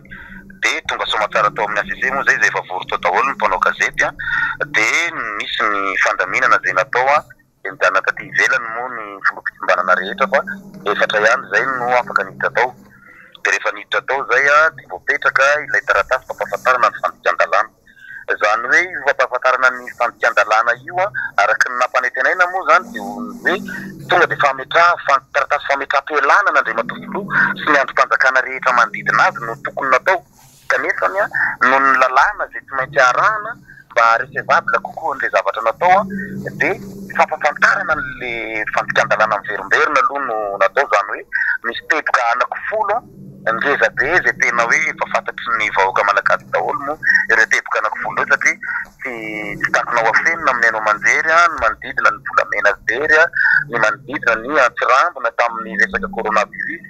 ny manodidina ny tsy fahaizana migerer ny économie ny social sy ny point maromaro zay tena hoe tokony navohitra tao anatin'le izy aty amboalohany zay de misaotra nireo vahoaka zay nanaiky nampandefitra ny fony satria tsapa tokoa fa tena hoe misy ny fientanam-po misy ny karazana hoe alahelo angambany no ny fahadisom-panantenana amin'ny fitafitaka zay nataon'ny mpitondra fanjakana fa eto ihany koa zay de manamarika fa novakina teo amin'ireo mpanao gazety ary nizarana n'ireo mpanao le taratasy ny mpanao gazety mba tsy isiny ny dikadilana zany hoe sanatria lasa hoe zao de taratasy manompa ny président manompa anizana hoe misy mamadika le zavatra zany hoe mizotra tamin'ny ara-dalàna tanteraka etam-pamaranana angamba de mitiko tsindrina fotsiny de hoe miantso ny vahoaka malagasy ho tony satria ny taratasy zay napetraka ao de nanome eo amin'ny herinandro eo izahay mba ahafahany zareo amin'ny ACC mandinika ny zavatra tokony ataony sy ny fanapaha-kevitra zay tokony ho raisiny ka mandritra n'izay fotoana zay de oka tsika sambo hotony oka tsy hisy opefy fa manjary lasa verimomoka le tolona satria amin'izao de efa betsaka ny manararoatra milaza ho mody mpanohatra nefany ny tsefatsefany eny de tsapa ihany fa te hanimba n'le tolona sy le fitakina izay atao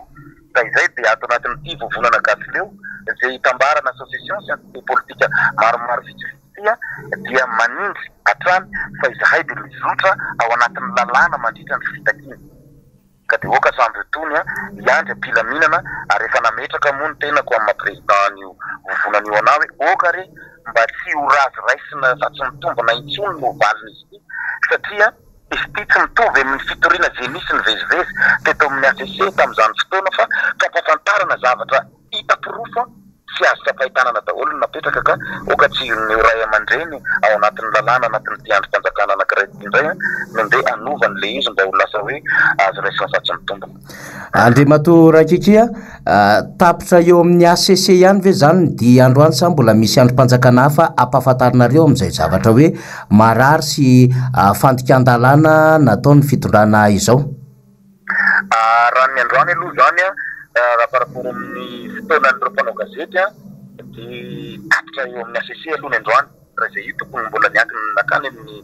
Sénat sy nakany amin'ny Assemblée nationale kanefa ny ny mpanao gazety moa zany tsy afaka ny rehefa atoandro ohatran'izao dia tsy maintsy misy marimaritra ny iraisana amin'le mpanao gazety hoe aleo ary aloha adanina amin'ny eny androany fa manao mikarapitso indray zahay andeha mitondra ny makany ny detoyany mbola tsy vita toy ny FFKM sy ny Union Européenne sy ireo mbola tokony izay mahazo amin'le tafitafy. Eny ary makasitraka indrindra raha kekiny niditra mivatana teto amin'ny miara-manonja MBS Radio Mata. Masina ny tamindrazana. De misaotra ny raha keki zany nanaiky niditra mivatana napahafantatra ny zavatra nataony zany vovonana gasy leo zay tarihan'izay ho antsika mpanaraka piaino mpijery mivatana zany dia vita totosa somatsara io maraina io zany fametrahana antota-taratasy eo anivon'ny ACC fampahafantarana mifandikan-dalàna miverimberina zay nataony ny filoham-pirenena zany ao anatin'ny lalam-pandrenina tokoa de milaza fa azo ataony no maka fanapahan-kevitra am'ireo fahefaniny eo anivon'ny androm-panjakana zay mahefa izany rehefa misy ny haute trahison, ny violation grave sy ny violation répétée ny constitution zany hoe ny famadihana tanindrazana ny fanitsakitsahana lalam-pandrenina sy ny fanitsakitsahana miverimberina ny lalam-pandrenina violation répétée de la constitution zany ka ao anatin'izany tenen'ny raha kikity eo de hoe fanitsakitsahana lalam-pandrenana amin'ny andininy 10 be zao no hitan'izy ireo betsaka zany tsy hoe gouverner rery zany rina fa azotsika antoka zany matombo resakasationa ny resahany teo resaka fanodikodona mbola mpanjakana enrichissement illicite zany rehetrarehetra zany be da be ny azo dinihana sy tsongolohana ao anatin'izany fa io moa mbola ezahantsika ho azo ny antota-taratasy zay mijery zany inony zany fanitsakitsahana lalam-pandrenina zay miisa 10 hitan'izy ireo zay dia napetraka eny anivon'ny ACC dia herinandro zany no fepotona nomeny ny gasy leo ho an'ny ACC amaliny izy ireo antia antota-taratasy napetraka izy ireo ty rehefa miresaka ACC mankotsika amin'ny akabeany de rekety fa izy ireo de tena nametraka mihitsy raiso ny andraikitrareo foatran'izao ny zava-misy ho an'ny eto Madagasikara de fanrin'ny gasy leo zany hoe aoka tsy izy tsony hoe azo raisina fa tsy mitombona satria voamarina amin'ny fisiny le fanitsakitsahana verimberina ho an'ny lalam-pandrenina ary ampisainana mihitsy nanaovan'ny vovonana gasy leo anty antsika ity ary ampitoniana satria nambarany raha kikity io zay mitarika an'izy de hoe betsaka ny vahoaka no te anaraka teo andohana analakely fa tsy maintsy mifehezony zany mba holohan'ny fikambanana ihany aloha ny nandeha izao maraina zao ao anatin'ny fitandrona ny filaminana mba tsisy anararoatra izany sao sanatria tsy voapetraka indray le antota-taratasy zay tena zava-dehibe tokoa rina ny ao anatin'izany maheno an'izany de miorokoditra ianao hoe 10 be zao no fandikan-dalàna nataony le filoham-pirenena ao anatin'le fanitsakitsahana miverimberina ny lalam-pandrenana de fantatsika hoe ahoana ny andraikitry ny anteny meram-pirenena sy ny solomam-baokany amin'izany ahoana ny andraikitry ny anteny meran-doholona amin'izany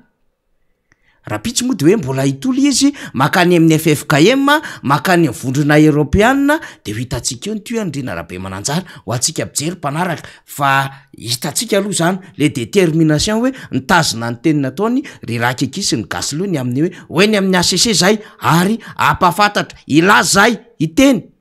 zany tsy fanarahan-dalàna fa nitsakitsahana lalam-pandrenina ataon'ny fitondrana amin'izao fotoan'izao rina fanamariana kely fotsiny momba nyty raharaha ndry raha kikisy ny namany nakeny amin'ny ACC ty tonga atao tsaiko le izy namana faniry teboka firy mo no nahatonga amin'ny président Zafy Albert empêché firy ny teboka izay hoe lazaina zany fa nodikainy président professeur Zafy Albert ka nahatonga azy naongana tamin'ny alalan'ny empêchement tamin'izany fotoan'izany teboka firy fa tsy mihoatra ny ratsan-tanana ilany ary mbola tena mbola betsaka ary zany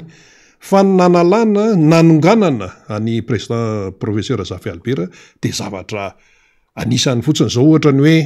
tsy manao lozana mandehandeha manao madaredy fa tsy manao conseil de ministre diana koa moa le promulgation resaka promulgation resaka lalàna zany resaka promulgation zay no mipetahndry zareo zany a ny professeur président Safy Albert tamin'ny fotoanandro fa ity folo ary tamin'ny président Rajonary Mampiana nataon'ireo solombavam-bahoaka zay niazo ny ACC de hoe ny fananganana n'le fitsarana avy na haute cour de justice tokony hoe tsy maintsy nitsangana heri-taona tao aoriana n'le fianianany filoha Rajonary Mampiana zany izy de tsy tafatsangana de iny motif nientana teny anivon'ny ACC ny amin'ny hoe nanitsaka lalam-pandrenana ny filoha Rajonary Mampiana zany de tratran'le mise en accusation maromaro zany le adevitra tamin'izany ray ray reto folo be zao ty folo asa loatra mba ho hitantsika satria zava-dehibe ny ahafantarana zany fa nefa sura aloha zany tsika rina de ny article 10 tokony ao anatin'izany ny fahalalahana maneho hevitra ny fahalalahana mivezivezy ny fahalalahana manao fivoriana surtsika ao anatin'izany ny gouverneur surtsika ao anatin'izany ny resaka neutralité politique de l'administration surtsika fa ao anatin'izany zany rehetrarehetra zay zao tsika de efa mahita telo akoatran'izay mbola mety ho fahitana volana corona resabola isan-karazany aiza daholo zany rehetrarehetra zany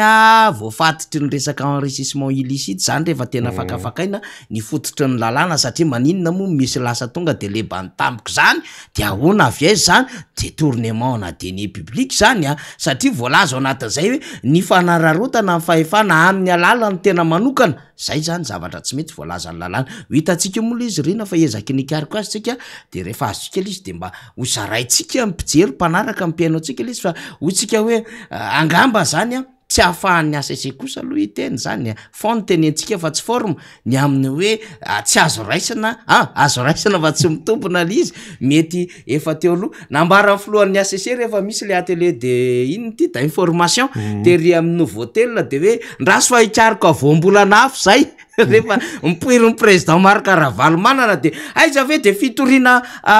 sy vavolombelona firy be zao nataonay de miaraka amina pahalalana maro be de mivoaka fotsiny azo raisina fa tsy mitombona io zay ny ACC ndraso raha fa hitady voambolana afo zay de engany ka tsy voambolana mitovitovy am'izay fa voambolana tonga de mba normal hoe sady azo raisina no mitombona tsara ity lafinjavatra ity manana ny andraiky manoloana an'izany satria gardien constitution le ACC ny lalàna no miresaka an'izany mahavarina manko de ry zareo no nanolotra an'io lalam-pandrenana io tamin'ny 10 nefa le lalam-pandrenana indray no tsy ajaina rina rabe mananjara de tonoy tsika ohatra mba tsy normal ihany raha ohatra ka misy ny tsy manaja an'io de zay verina fa nanao non na tsy tamin'io lalam-pandrenana io fa ry zareo nampifidy azy mihitsy no manitsaka an'le lalam-pandrenana ary constaté le izy hita miariary le izy ankehitriny ary miverimberina répété ozy violation répété zany no tokony hampatonga saina ny olo-pirenena rehetrarehetra politika io tompoko de mitondra ny zava-misy ao anatin'ny volaninao satria lao zany le fanjakana manitsaka an'le lalàna de tsy mahatsiaranao vahoaka lao zany le fanjakana manitsaka an'le lalàna de tsy fantany na zava-dehibe ny andraiky ny amin'ny mahafiloam-pirenena azy amin'ny mahalehibe ny gouvernement azy amin'ny maha-ministra azy amin'ny mahasolom-bavam-bahoaka sy mikambana ao anatin'ny bramaritra ny antenimeran-doolona sy ny sisa de varina izy araky n'le resantsika teo hoe le autoritarisme misy an'ilay régime personnel lange de mazava tsara fanazavana am'izay un homme ose stire son pouvoir de sa personnalité satria mahita tsiro et non de sa fonction satria zay le gody pouvoir zay rehefa nahazo tsirony de rehefa mbaky tia narina ok zay rina aldraso aloha de mitatra le saina fa le fanjakana koa ny problème an'izy menakavy de zao syndrome tsy mazaka maheno fofombola de io de io tsy mahazakana mare fofombola io na vola tokony omena an'le manao an'le fikojakojana ny lalana raha dia tsy omena le olona la le vacation normale la indemnité de réquisition sy ny sisa de tsy omena le izy satria tsy mahazaka mare fofombola de lasa mandeha any amin'ny lalany hafa le vola ampiasaina rina rabe mananjara mpijery mpiaino zany ny zava-misy de tsika moa tsy maintsy miteny foana fa na zany na zany manono ny adiditsika makany am'piraitandraza antsika ao anatiny ty fanaranty rina rahabe mananjara eny ary mamaraparantsika namana fanira zava-manantany fa misy soratsoratra o faneokevitra maro samihafa raha ohatra hoe fa voninao namana teknisiana de alonga mahiditra am'izay tsika atao mpamarana anazy a luka ho an'ny luka zany a aza matoky ny seni zantsony any amy seni indray zany faneokevitra luka manaraka andray faneokevitra amin'ny alalan'ny soratra sa zay ny farany aiza kosa eny ary tahina miaraba ny mpanolotra miara-manonja sy ny vahiny mankahirana rofone mitoy ny antolona misy saotranao a iandrinaivo indray no milaza zany ny loza ozy a dia miara mitskombakomba sy manohana ny mpitondra ko ireo ampitantana ny teknôlôjia fanapariana feo de tapina domy ho an'izay a tsy miaraka aminy izay ny fisehoan'ny didijadona eto amin'ny firenena fijeriny olona zany i Carmen Jody zany milaza ny aminy hoe reto tafikireto no tena heriny le fitondrana ozy nareo ry tafika ny vahoaka no mandoko karamanareo dia anaiky baikin'olombitsy ve mba mieritrereta le retsya ohatrany le zordira ihany io hoe atero ty amiko rehefa tsy voaroka jadona mihitsy zay fahitany Carmen azy ho an'ny Lia Brigitte fahantrana lalina tsika vahoaka ny tompon'ny fahefana mila mihetsika tsika rehetra faneokevitra Brigitte zay isitraka Erika ndray de milaza ny aminy hoe samyniaran'ny Covid-19 daholo ane zao tontolo zao zany hoe raha teo amin'ny fahadimy mahantra indrindra i Madagasikara avant Covid de tokony mijanona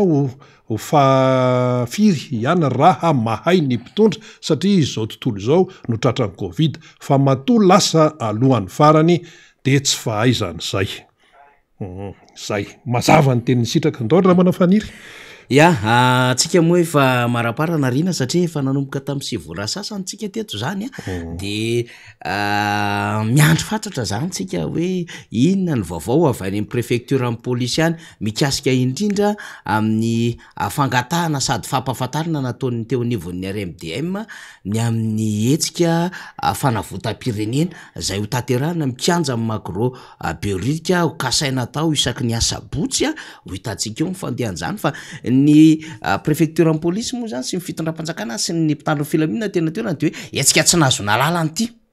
tao anaty trano fa nomeny zareo alalana teo amin'ny arabe mahagaga keo ale izy nandratsika me ihany am'le hoe tena mbola misy pilote ve ty avion ty fa ohatrany tsy normal le izy ary amin'ny tsy nangatahana no momendry zareo fa any amin'ny nangatahana tsy momendry zareo de zay zany le izy le fanjakana tsy mameny azy ny hafa ndray sakanany mahavarina le izy sakanany le any olo tokana izy nefa tsy mame le azy nanaova mibarika inona moa te parka botanika de ny trondro zany maneho hevitra eo de ny voninkazo no miaino any trondro ao anatin'izay dobo zay mahavarina ngeo ale izy ao anatin'io nefa za mino afaka hitsy ny CRN sy ny antokitana raha maheno ana président Tabera na Christian hoe tohatra mbola misy le sary vonga ny professeur Zafy Albert eo zarainy démocratie raha tokony ho izy mbola ao le izy de iza zany no mijery amin'ny président ao le voninkazo zany sy le mba mampalay le izy tena ndraindray le izy tena nareo ihany nge de afaka mandiny teny mba normal la verza laty ataotsika ty mialatsiny am'le fomba fitenetra zany fa antsaranareo ny fampantany de rehefa vitsy zay fanontaniany zay de mba manova kely fotsiny ihany hoe latabatra boribory tsaroko tsara hoa ny toetsaina amampanahany tolo malagasy de napetraka tsara n'le hoe takariva moropatana de ao amin'ny lapampanjakany ao misy an'le tena salanga zabe lavabe manko le izy de misy an'letry ny semine kely iny de mangatsika ny andro de rehefa mangatsika ny andro de maka kitay satria mandida ny lapampanjakany avy lo feno kitay de mandreta kitay de atsovy le chef d'institution sy lay mpiambana sasatsasany sy le olona mpiara-mame baiko aminareo de manaova takariva moropatana reto tompoko ao amin'ny lapampanjakana de ndana mba miadevitra hoe ahoana tokoa moa zao tsy hoe mitantara angano anganona vely rano fa takariva moropatana de mba miresadresa fa maninona tsika ny toerin'ny olona, fa maninona menimenina sikivo sy leo atsika daholo ny akamaroan'ny vahoaka, fa maninona no miteny ny FFKM, fa maninona no miteny amintsika mivondrona iraisam-pirenena, inefficace inefficient. Manonina no miteny an'le hoe tena tsy ahafahana mitondra fahampandrosoana mihitsy ny fotodrafitrasa ataotsika. Maninona tsika ny tany mahajanga ny zara fa nisy olona ny tsenatsika, ny tany savatsika zara fa nisy olona ny tsenatsika. Ary maninona ny namana niaraka tamintsika tany amin'ny compagnon du premier litre lasa niala daholo amin'izao fotoana izao 2009-2018 ary ny sasany dia efa misitaka antsika mitody damosina. Maro be zany le ordre du jour na le lahadinika atao amin'le takariva morom-patana dia eo amin'ny tanisa amin'izay zany le voalohan'androm-panjakana satria nitsoaka antsika ny namantsika satria izao ny toetrantsika sy ny nataontsika. Tezitra amintsika ny vahoaka satria zao ny nataontsika sy nataontsika, zao ny nataontsika sy ny fanapahan-kevitra ny raintsika. Dia mifanaraka amin'izany rehetrarehetra zany no tokony conduite amin'izay rehefa avy eo. Eny ary hanatsoaka lesontsika manoloana an'izany rehetrarehetra zany ka rehefa hanatsoaka lesontsika dia tokony mba miezaka manetsy. Dia inona ary ny varavarambe zay mbola ampivoantsika dia efa io nge concertation nationale. Androany io mety tsy ilainareo satria ho an'le izy le filomino fa mila an'le concertation nationale larina rabe manantsara. Fa le manodidina azy tsy mila an'io satria inona ny antony? Mamy loatra le seza. Misy lakolo miraikitra be mihitsy ao. Misy fantsika mamantsika an'le seza angamba ao. Ary mbola mahita tsirony amin'le le fahefana, le goan'le pouvoir. Io manko misy zavatra maro io go io. Io go io miditra ao anatin'le fiara fotsiny dia efa miova ny fomba fandeha. Miatrika fivoriana dia izy no mitarika an'le fivoriana, miova ny tena fijery. Tonga amin'ilay taratasy anaovana asiny dia efa hafa mihitsy ny fomba fijery tontana. Zay le go an'le pouvoir zay tsy nanana ny sasany tao anatin'ny taona maro. Mba hananany amin'izao fotoana izao dia io le mahasary mpiara azy ka tsy te hiraraha izy hoe eny ary. Misy pray tandrazana amiko nge tsy mihinan-kanina mijaly marary. Tsy afaka mampiana-janaka. Lasa mivahiny ny tany. Tsy afaka misitraka zay mba tokony hosotrahany ara-dalàna arak'izay fanomezan-dalana ao anatin'ny lalam-pandrenany hoe mianatra ara-dalàna tsabonina maimai-pona. Manana asa mifanaraka amin'izay dia manana vola mifanaraka amin'ny asa. Lalam-pandrenana no miresaka an'izany riny. Tsy mamorontsika ao anatin'ny lalam-pandrenana zany. Fa le azo le go, le tsiro-pahefana dia misy lakolo mandraikitra mihitsy dia lasa miteny tsy fiteny dia miaro ny tsy fiaro dia ridiculiser-ny olona fotsiny, everiny olona fotsiny, mi-infantiliser an'le vahoaka malagasy, le ray aman-dreny sy le intellectuel lagasy izany fomba fijery zany. Dia mba hitsio zany mbola manana fotoana. Misy fomba fiteny malagasy zay hoe tanety lava mitondra fisainana. Dia misy ina koa morina le mitondra fisainana ty tanety lava mitondra fisainana. Ny alina koa la ny porte conseil. Zany rehetrarehetra zany mbola afaka dinidinianareo daholo fa zany satria ho avy le dinikasy eo amin'ny sabotsy momba ny concertation nationale. Fa io tonga dia tsy ho tanatsony amin'izay. Dia herinandro nomen'ny Gasleo an'ny ACC amaliny ary dia lasa izy ireo nanatitra ny FFKM mandray sy ny vonina Europeana rapitso ho any amin'ny androm-panjakana sisa. Ary mangataka an'le fangatahan-kevitra isaka sabotsy ny mpanohatra. Ho avy koa ny rapitso ny tsoka sifleny bapampa arak'le vavaon'ny resahanao teo amin'ny 12 oratoandro. Satria leo vidim-piainana, leo tsy fanarahan-dalàna sisisisisy. Ireno mitambatambatra tamintsika ny anatra matematika, ny individu no miteraka ensemble. Ohatr'izay le izy. Ny élément kely rehetrarehetra io no miteraka, zay maromana kokoa zany. Le élément zavatra kely io no miteraka ensemble. Zany hoe le zavatra miparitaka kely io lasa mivondrona rehefa avy eo. Ohatry mipavé, vato tambatambatra lasa rabe. Vato tambatambatra, zay le autobloquant fandray eo dia mifampitazonao. Ka iny élément iny mitambatra iny zany lasa ensemble iny, ka iny tsy ensemble vide iny rehefa avy eo. Dia zay ny tena raha mbola misy misaina, tena misy mpanolontsaina politika ao anatin'le fitondram-panjakana dia malala ny importance an'izany zavatra resantsika zany ndrina rabe mananjara. Fa aleo aloha faranantsika eny adevitra sao dia mena ro zareo hoe tena efa meny reto ihany nge antsika fa anjarantsika eny tompoko. Raha pitsondray mbola ho avy eo zay. Député Rastany raha tsy misy ny fivana ny ara-dalana amintsika solombamboaka Madagasikara boribory tamin'ny faharoa dia mbola manana vahiny avy tsika miaraka ny député Rastany loha hevitra sy ady hevitra hafa indray no fandalinana sy famakafakana ao ataotsy azadonoina ny tenako mbola manome avitsika mialohan'ny vaovao misy mifandarina zany malaza Rina Rabe Mananjara. Eny ary isorana ianao nahatra hatramin'ny farany tamin'ity fandarana miara-manonja MBS Radio Mada ity navesabesatra ny fandarantsika androany satria resaka hoe jadona sy ny manodidina azy tsy moramora zany fa mila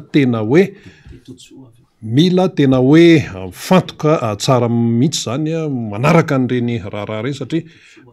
mifandraika tsara amin'ny hoe zatra iainantsika raha ny vaovao farany io zany signal vatsy ambadika atsy dia hoe ny député Todso Andriamampandry izay asolombavamboaka ny Madagasikara voafita tamin'ny alalan'ny Tiko Madagasikara tao amin'ny borontany fahaenina no hiakatsy hatreto. Député Bogos zany ho avy miaraka amin'ny député Bogos anankiray koa député Rastany rehefa mitsikitsiky zany député Rastany zany mila tsy ho hita mihitsy ny masony ary dia député Todso ihany koa dia maha-Bogos azy dia mihetsiketsika mihitsy fa nanao famorana fao be izy avy nanao didipotra fao be ndray izy ary nisy olon-dehibe natao didipotra tany amin'ny zareo tany ary zany député Todso zany dia miditra tsehatra mihitsy ihany koa amin'ny fanalana tsikafokafona indraindray izy any ambony seza zay fesany indraindray izy any anaty laka indraindray izy any anaty tsikafokafona eny ary zay no namaranantsika ny fandarana isaorantsika ilay nahary nafahantsika miaraka hatramin'ny farany veloma tompoko.